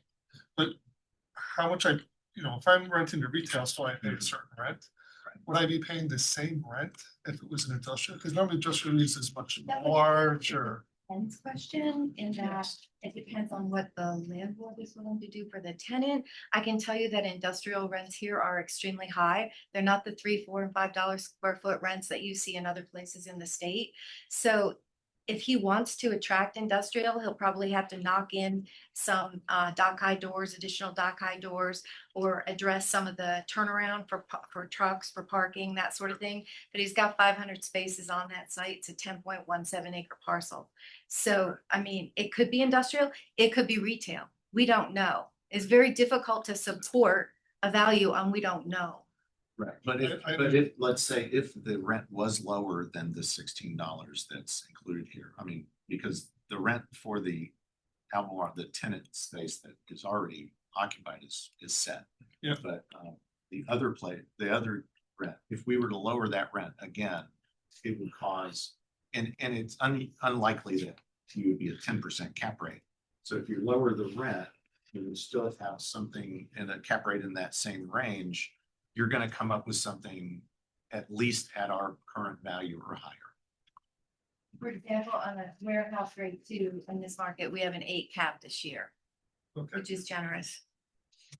Is there an argument to just sort of take it at face value and say, regardless of what your intentions for the property might be, here's how you've advertised it, or here's how it's being used now, and the best data we have, like maybe it's not the highest and best use, but there's some sort of empirical preference for it. It seems like maybe that's complicated here because they have different components of the building that are being used in different ways. Even if that were acceptable, it wouldn't solve the indeterminacy of it. But did you contemplate doing it that way, or is there a problem with doing it that way? Well, it's just there are a lot of variables in that. It could be this or that. So it's kind of hard to. I mean, we're just the first We're question. dealing with what it is today, as is. What it is as it today, stands. and it could accommodate any of those things. So they're trying to lease it at $15 a foot though, right? Modified gross 15 is what it's advertised at for industrial use. For industrial use. It could be retail if somebody wanted, it's It's zoned. demised as retail currently. It's as if J.C. Penney walked out of there yesterday. It's the same space. Nothing has been done. So they would have to do tenant improvements to. And what you used in your hypothetical was $16 rent per That square was at foot retail. as retail. And you're saying they're advertising industrial at 50. Correct. And so if I put that into here, it's gonna come out Yeah. similar. It's still gonna be well in excess of the 11 million. Correct. And it's only if I sort of take that $15 and say, well, they're only gonna be to rent half the space or a small, then I can get to an income number that's gonna get lower. So really what but it has to be, I mean, I just did some quick math. It seems like it has to be, you know, if they rent 25% of the space at that $15, you get close to the $11 that they're using. So it's only if it's entirely unoccupied that it continues to be that way. Even if those seems to produce a whole lot. And even with a vacant property that you're doing by, you don't. Obviously, the value's not zero, right? So you don't give it 100% vacancy. The income, you give it a kind of a high vacancy, but not excessive. Yeah, so your model would include that. Eric, can I ask you a question? I'm sorry, because I just want to tie these two things together. So when you went through your presentation, I appreciate the speed. But I didn't quite follow how you were coming up with because you were using an income approach and you came up with a much lower number. That's just the current rent divided by a cap rate with So some, that's assuming zero occupancy. that's assuming 33%. It's called a lease fee value. So the assessor is correct. You don't, when you value lease fee, the property tends to be stabilized at about, let's say 85% occupancy. Okay, What they'll do in other counties is they'll treat the property as if 85% occupied, and then they take a deduction, a flat deduction for lease up costs below the line to get to the market value. I did not do that. I just presented a very general valuation approach without diving into too deeply into it. Yeah, that's it. so can you, so we're roughly at 11 million, 9 million in terms of what exactly is so can you help me, what is the specific item that gets us from 11 to 9 in terms of the valuation? The 11.4 million, that's the current cost model based on the construction materials, based on the age and the depreciation of the project, including the land value as calculated by the assessment worksheet. Our requested previous value of around 9.5 million for tax year 25, that's just a ballpark request. We feel that the market value is in there somewhere without doing a full stabilized lease up cost model. And I also I wanted to use this moment to use it as a rebuttal. As part of the lease on page 20 of 41 in the petitioner's packet, the tenant improvements are, the lease premises is conveyed as is, and any improvements shall be from the tenant's pocket. You know, this type of lease is not uncommon, especially for what used to be a J.C. Penney, now converted into the public operations office for the county. That's an extensive change to what used to be a J.C. Penney. Typically, a property owner would look for similar retail tenants to take that J.C. Penney, that space, but this is a special circumstance, and now the county is in there. The county paid for these changes out of pocket, and that may affect foot traffic. If you think about retail tenants, they want to be near other retail tenants to increase foot traffic to that store. And this property, the remaining space, has been vacant for 4 years and ongoing, and we can assume that the landlord has been trying their best to lease up the space because it's lost revenue if they don't. So there is an issue with the property, and just on principle, the assessment value increasing based solely on the cost approach doesn't seem like it would be a market valuation. Like, yes, I understand it costs this much and it costs this much to build and the building is this old. So there's this amount of depreciation on it. But if we were to sell that property on the open market for 11 million, would that be the true market price? And our generalization is probably not, maybe somewhere in the 9.5 million value. So what I would like to understand, so I don't, I'm not placing any weight on what the value was last year. What I want to know is what it's worth today, because that's really what the exercise we're going through. Right. And what I have from the assessor's office is, hey, we look at the Albemarle County tenant, we look at some hypothetical on retail rent. We're coming up with a pretty big number here, $16 million. Okay, so they've presented this sort of calculation. And what I need to understand from you is what part of this calculation doesn't reflect your understanding of where the property is. So if you can Yes. tell me, oh, because of this provision in the lease, we're not going to get $16 a square foot because they're going to have all these costs. We're only going to get $3 a square foot. Right? So I understand. if you can tell me where the differences in value are coming from. That would be, so here in the hypothetical pro forma, Tell me which page, please. on page 7 of the assessor's packet, we can see that the rent per square foot actually increased to $26.60. That is not the actual listed rent on the lease. If we go to the petitioner's packet and go to page 16 of 41, we can see the actual lease and the square footage that they occupy. And also with the specification that any changes, any alterations to the premises as is will come from the tenant's pocket. That's on page 20. So if we go to page 16, we can see for year 25 to 26, the annual rent is just under 460,000. And if we divide that annual rent by the occupied square footage of 32,140 square feet, that will give us the actual rent that they're collecting. The property owner does not collect any rent directly for the cost of tenant improvements.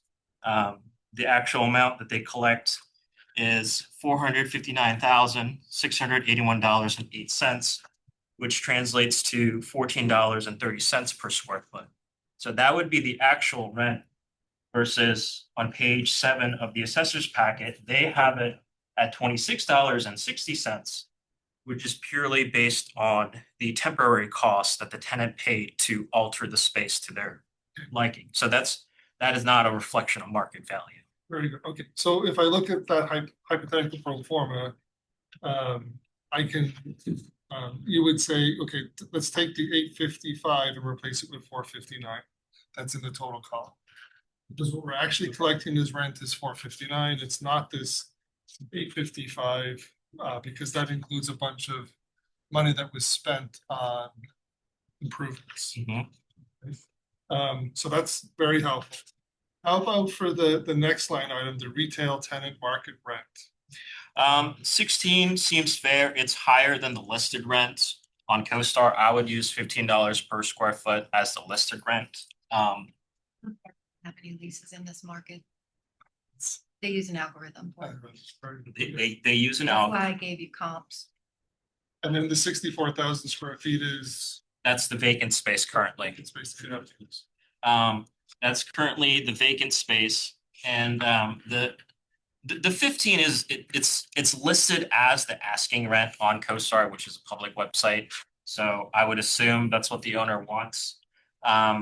So we can drop it down to, I would drop it down to $15 a square foot, and that would give us our true rental potential if the property was 100% occupied, but it's not. It's been mostly vacant for almost 4 years. So there's definitely an issue affecting this property when it comes to leasing tenants.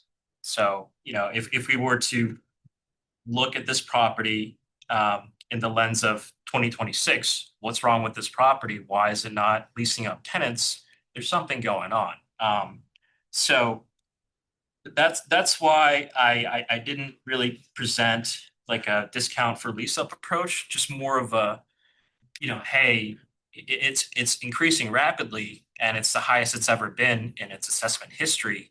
Why don't we slow down, the assessment a little bit and just bring it back to last year's value? Just kind of keep it I there. have a question. I don't mean to muddy the waters on this, but does Home Depot being right next door give us any data that we could use? Home Depot's owner occupied. It's not directly, no. They bought their part of it? They did. They bought They the bought entire thing. And then the Sears area, they demolished that building and put their building up and took that area for their outdoor display. But the ownership, with the exception of the Belk and the J.C. Penney, is still within the Home Depot name right now. They don't want to be a landlord. Right, but them purchasing the building doesn't give you any data as far as value. No. No. Because There was they actually purchased the improvements Leasehold and then improvements first and then the and then underlying the ground underlying leases. land separately. So it was a complex sale. So I'm just gonna add, and this is, I think, just for us, if I take the pro forma and I remove 400,000 from the Albemarle County tenant rent. I remove another 80,000 or so from the retail tenant to take it from 16 down to 15. And I take the same percentages for everything else, including the same cap rate. I'm gonna end up right around $12 million for the implied value. So it's not that different from the cost in the end. There is one more step, which would be the discount for lease up for the remaining space. And that's a whole nother spreadsheet of calculation, but basically it accounts for lost income, how much time it would take to absorb the space, spread out over months. It also calculates the cost of tenant improvements. And, it could be like $1 million, which would actually bring it right around to the cost value. I don't have that to present right now. But that's all well and good, but this property has been vacant mostly vacant for almost 4 years. So to anticipate that income, which, for a space that's been vacant for almost 4 years, is unrealistic. Why wasn't the USPS lease provided? We don't have the USPS lease. We provided everything as requested by the assessors.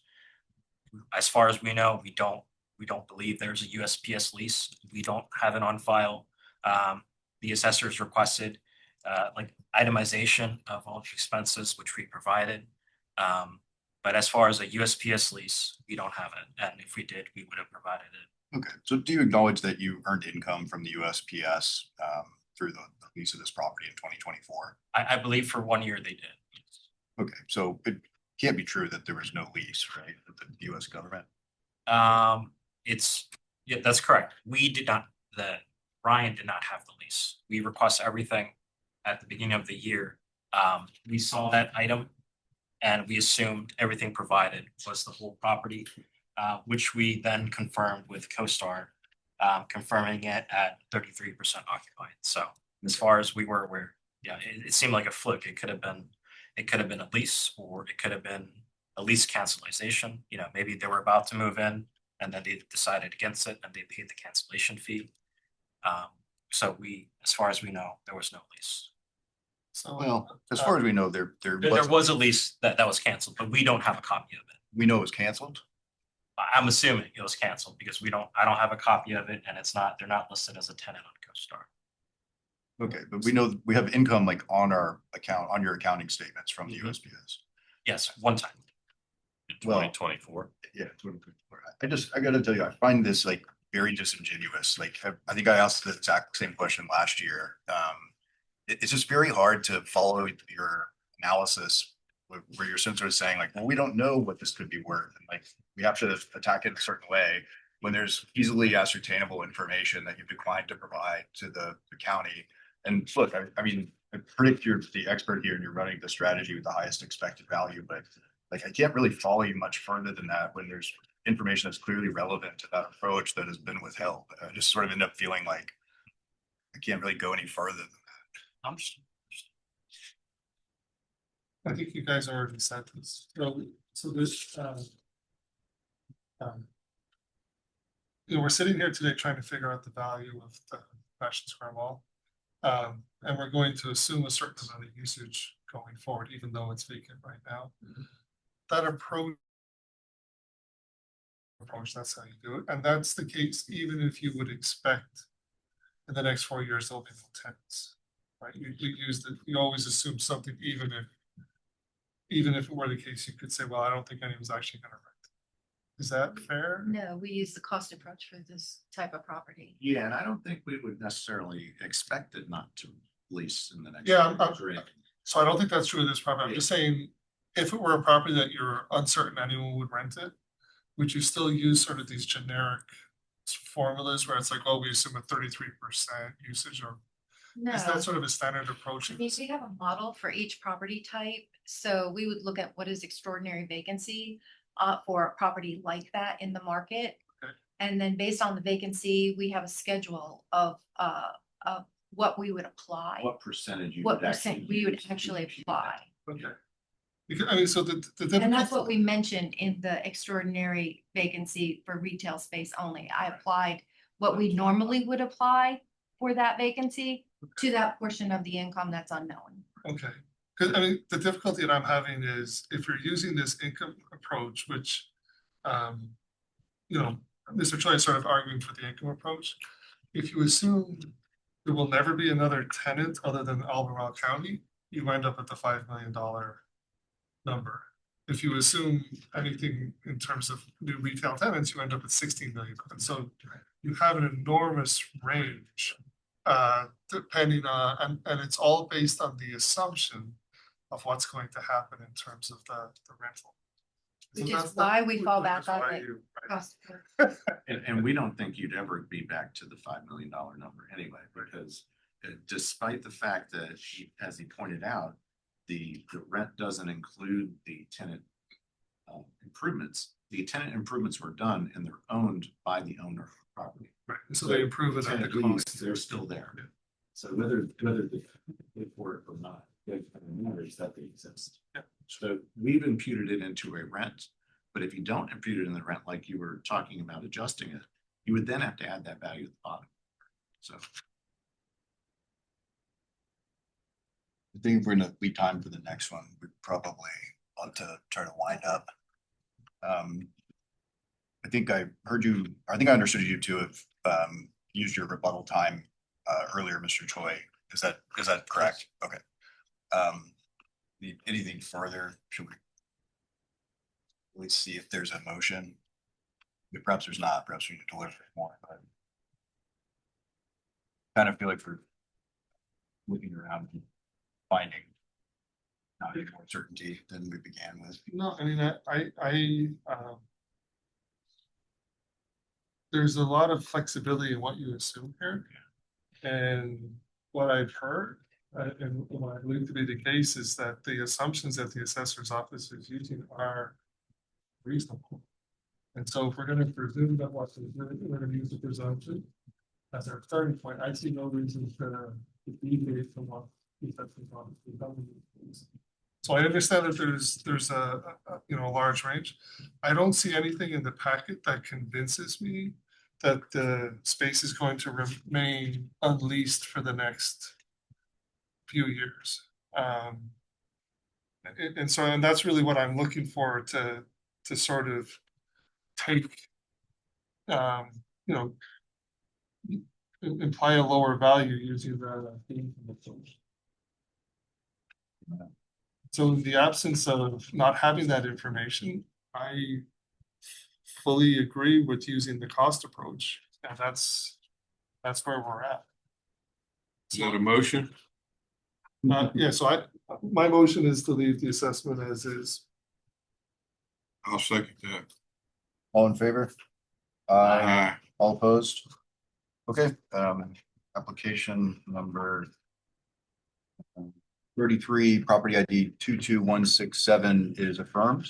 And then move now to application number 38, property ID 4867. Mr. Choi, please feel free to start as you're ready. This is a self-storage property. The property name is My Place in Charlottesville. This is a Class B storage facility, and I do not believe it is climate controlled. It's outside.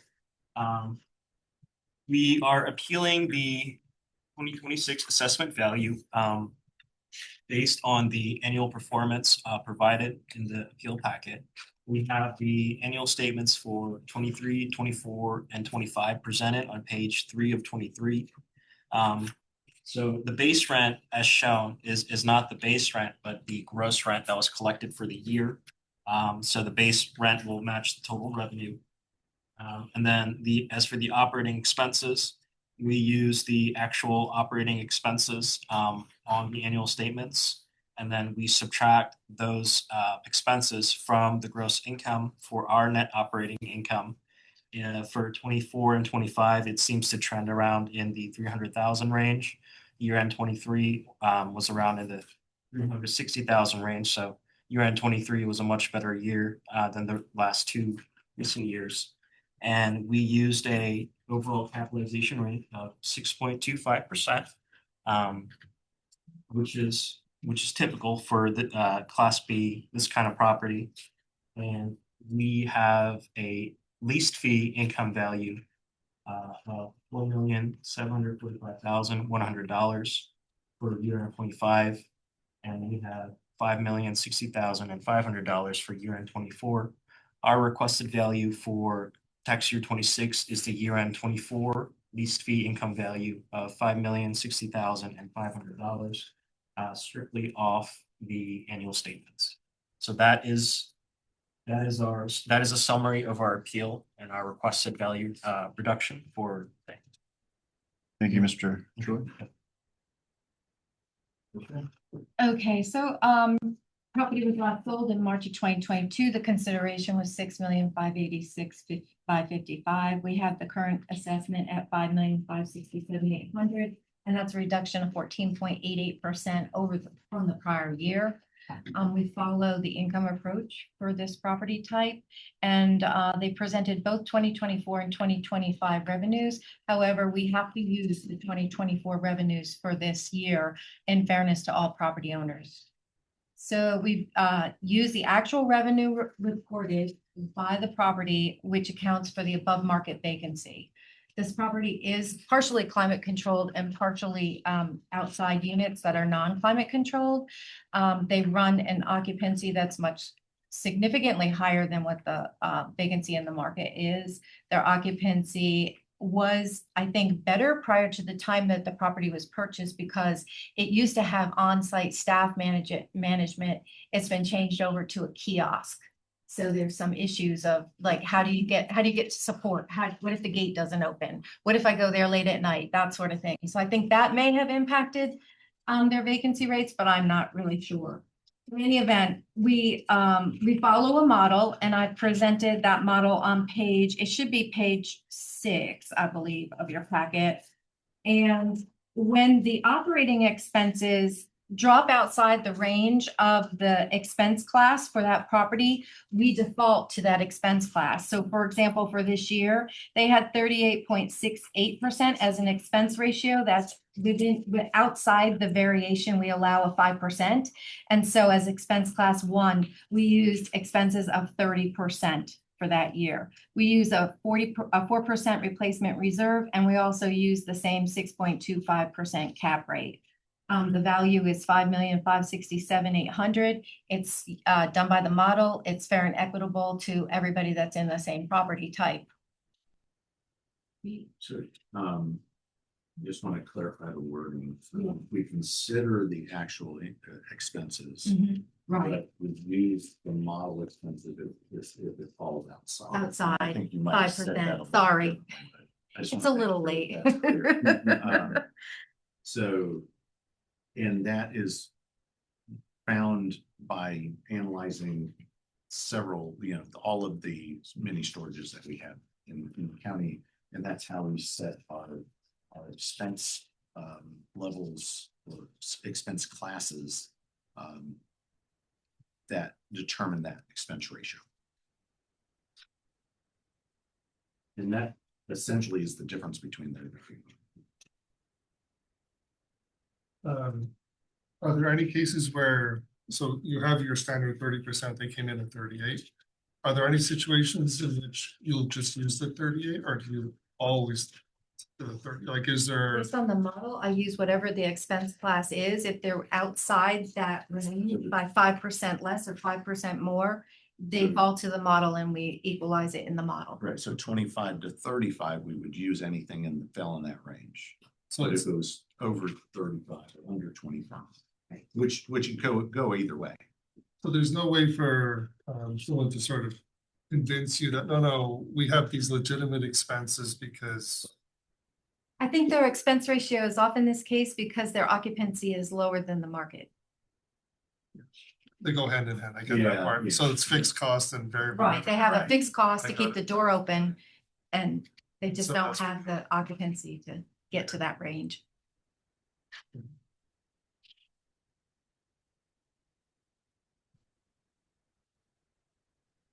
What I had in mind was more something like, oh, we have very bad insulation, so our heating costs are higher than Right. everyone else. Right.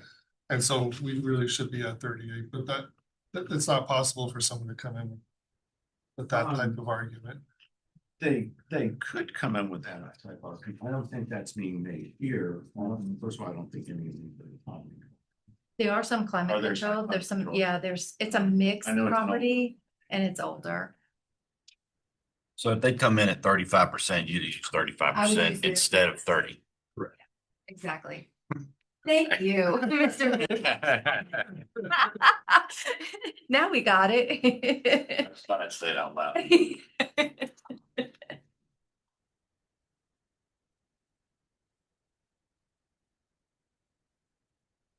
So, Mr. Chai, do you have any issues with the model that's being used by the assessor's office? So the revenue number there, it seems like, they're required to use 2024. The expenses, I think they're required to use what they use. Is there any? I have a small rebuttal. I understand it's the mass appraisal approach or like it's a uniform approach used by the assessors. In some states, that's not mandatory. Other states in Maryland, they'll actually use the lease fee, income and expense and the rent collected in Maryland when the property is stable and fully occupied. They see it as the actual statements having more accurate value over the market approach. So that's the only rebuttal I have. Are these documents foilable in this packet? This packet is for you. I think maybe the identities of the unit owners would be better not to include those In the petition or on? in the petition. They said it, yeah. Do something with it, or wherever these contemplating. It's a PDF one. It's just. Don't know now that it's in If it's a bit, if we can. secretary.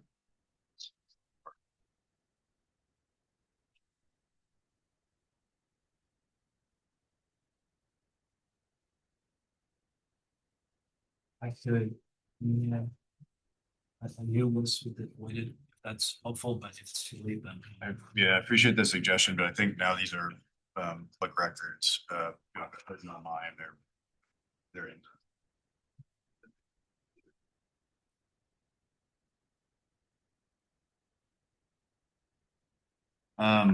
Is there any circumstance where you'll use partial year, like trailing 12 financials, that part of 2025? I think I understand why you guys do that.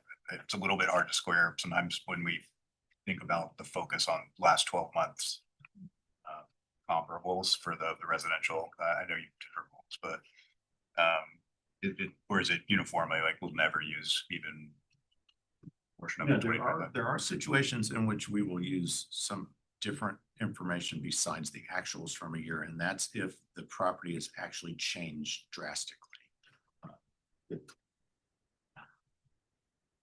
If in 2024, they were full, and then because of an event, they were at 25% occupied in 2025, not just regular change in market, but they actually lost most of their tenants.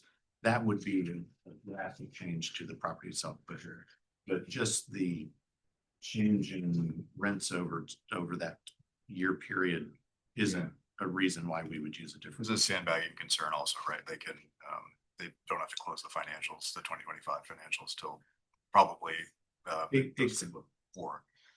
Too late for us to use it for the value. I understand. Okay, no, I don't have a, And next year there'll be a different snapshot because we'll have the 2025. right, okay, comes on the wash. It does, yes. Right.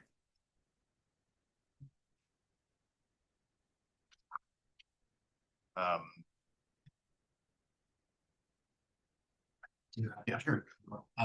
Historically, the operating expenses have trended around 40% for 3 years. One can assume that it's relatively normal operations to have that percentage. So you had some. Do y'all take into account the age? Mm-hmm. And the expense, like a new one would have, is it age or just the type? No, for the expense classes, we have it in our model as a type 1. These properties are typically single level facilities with drive up access, no on-site management. So no age issue about because expenses. Is No, that- not for the you just expenses. mean, No, it's just that the expenses are less because the property has less amenities that are being used. Right, less cost. Less those cost to amenities. those amenities. I'm just saying, our facility takes more expense to keep it running. Right, That's why it's, but we use the asset class too for them. Okay. So that's where we come into the typically older property. That's where we get the age. that's true. Nobody's building these and that. Nobody's building these unconditioned things. They're building buildings. At least in this market. Go back to my hometown in Dinwiddie County, there's just nothing but these. But next year's assessment will reflect, 2025 operating statement. right, so if they had less occupancy, 25, that will, We would use that revenue. Correct. If the cap. As long as it's between 25 and 35. I said revenue, expenses. That- Yeah. So can I question this, like, 38.68, which greater than the 5% variance? Why don't we use that as a floor? Reasoning that, if we ever could have allowed it, allow it where the number has fallen outside of that bound. Why does it rubber band back to 30? Well, if we were going to use their 38.68%, then I would need to lease the property up to 100% and then take a market vacancy for it because they're operating with a higher vacancy than the market. I see, okay. So it's been consistently that way though, right? I mean, so the expenses have been in that 38.6% We really range can't for the say last that couple of because years. we don't have data from 2023 assessment, 2024 assessment. So Didn't you just give us? Yeah, it should be in the 3 years of- packet. Yeah, Yeah. I believe it he's is. got 2025. Oh, Yeah. Say, yeah. it's presented on page 3, my mistake. I But that'd be 2021 income. And these actually years. These are the year statements. Those are the year statements. So we would have use 2021 income in 2023 and we would use 2022 income. Right. Okay, yeah, I'm just telling.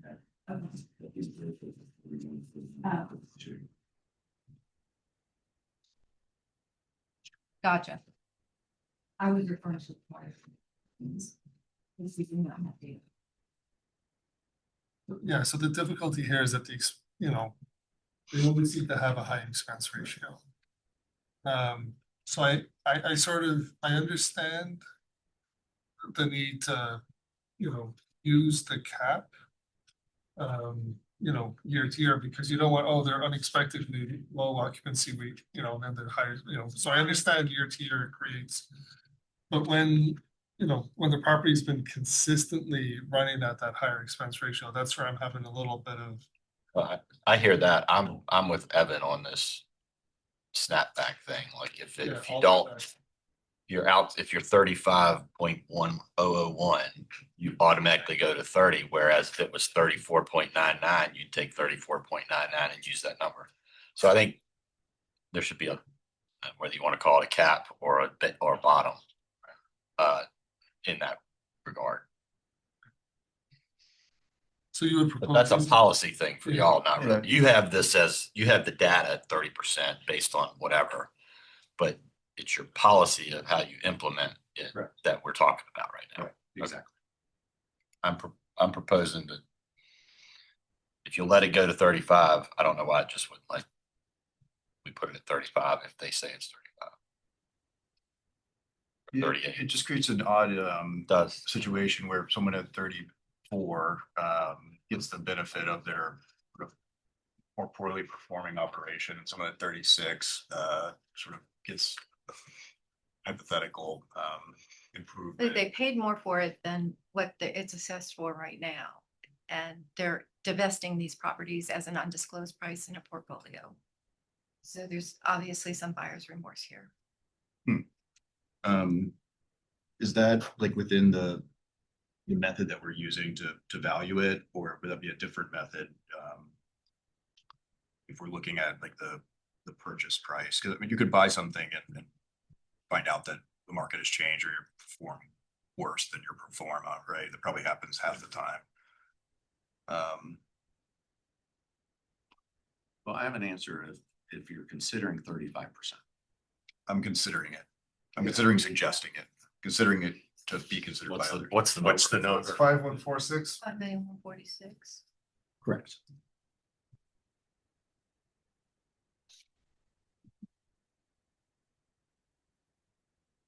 No, I just typed it in. So 520 Bad. ish. I didn't know. Yeah, Maybe but I I have to know. Yes. I gotcha. You know, yeah. Explain again what the purpose of that snapback was. It's a range for a variance. Right, but why would you be penalized if you were 35.1% instead of 34.9? That's a good question. We do have- No, I don't have the answer, right? That statements of people who like to expense capitalized improvements and dump it into their expense for operating for that year, and then have 50 or 60% ratios, which you know are not. Right. They're not accurate. They're not true. You can't go above 35. But in this case, we've looked at the statements and Right. these are the, I have looked at the these statements. are the. And again, I think it's lopsided only because their occupancy is lopsided. True, but I think that it's a valid question. Why go Yeah. from 38 to 30 instead of 35? So I will sort of add for our benefit as someone who teaches accounting. It's often the case that we have these snapbacks and it's more a case of what you detect versus what you can't. And so when you go past the threshold, it's generally believed that there's more going on. And so you have to pull the person back a little bit further to get to what the true Oh, how case of interesting. the world is. It's an And so, overcorrection. yeah, and so it's pretty typical Hmm. in things. Well, now I'm going the other way. I'm thinking this is a standard of operation. But the difficulty here is they're high every year. Yeah. And so that's the hard part. So like if they were, 32, 32, 32, 38, 32, 32, that 38 snapping back feels totally fine to me. But when you're 38, 39, 41, having a snapback year after year after year is not the purpose of the snapback. The snapback is to capture that one or 2 years where you stuff things in. Yeah. And so that's why I'm having a tough time. And so I'm sort of on board with for different reasons, but I'm on board with your suggestion of bringing it back to the 35 here. Yeah. It's kind of But it's because they're persistently above that I see it.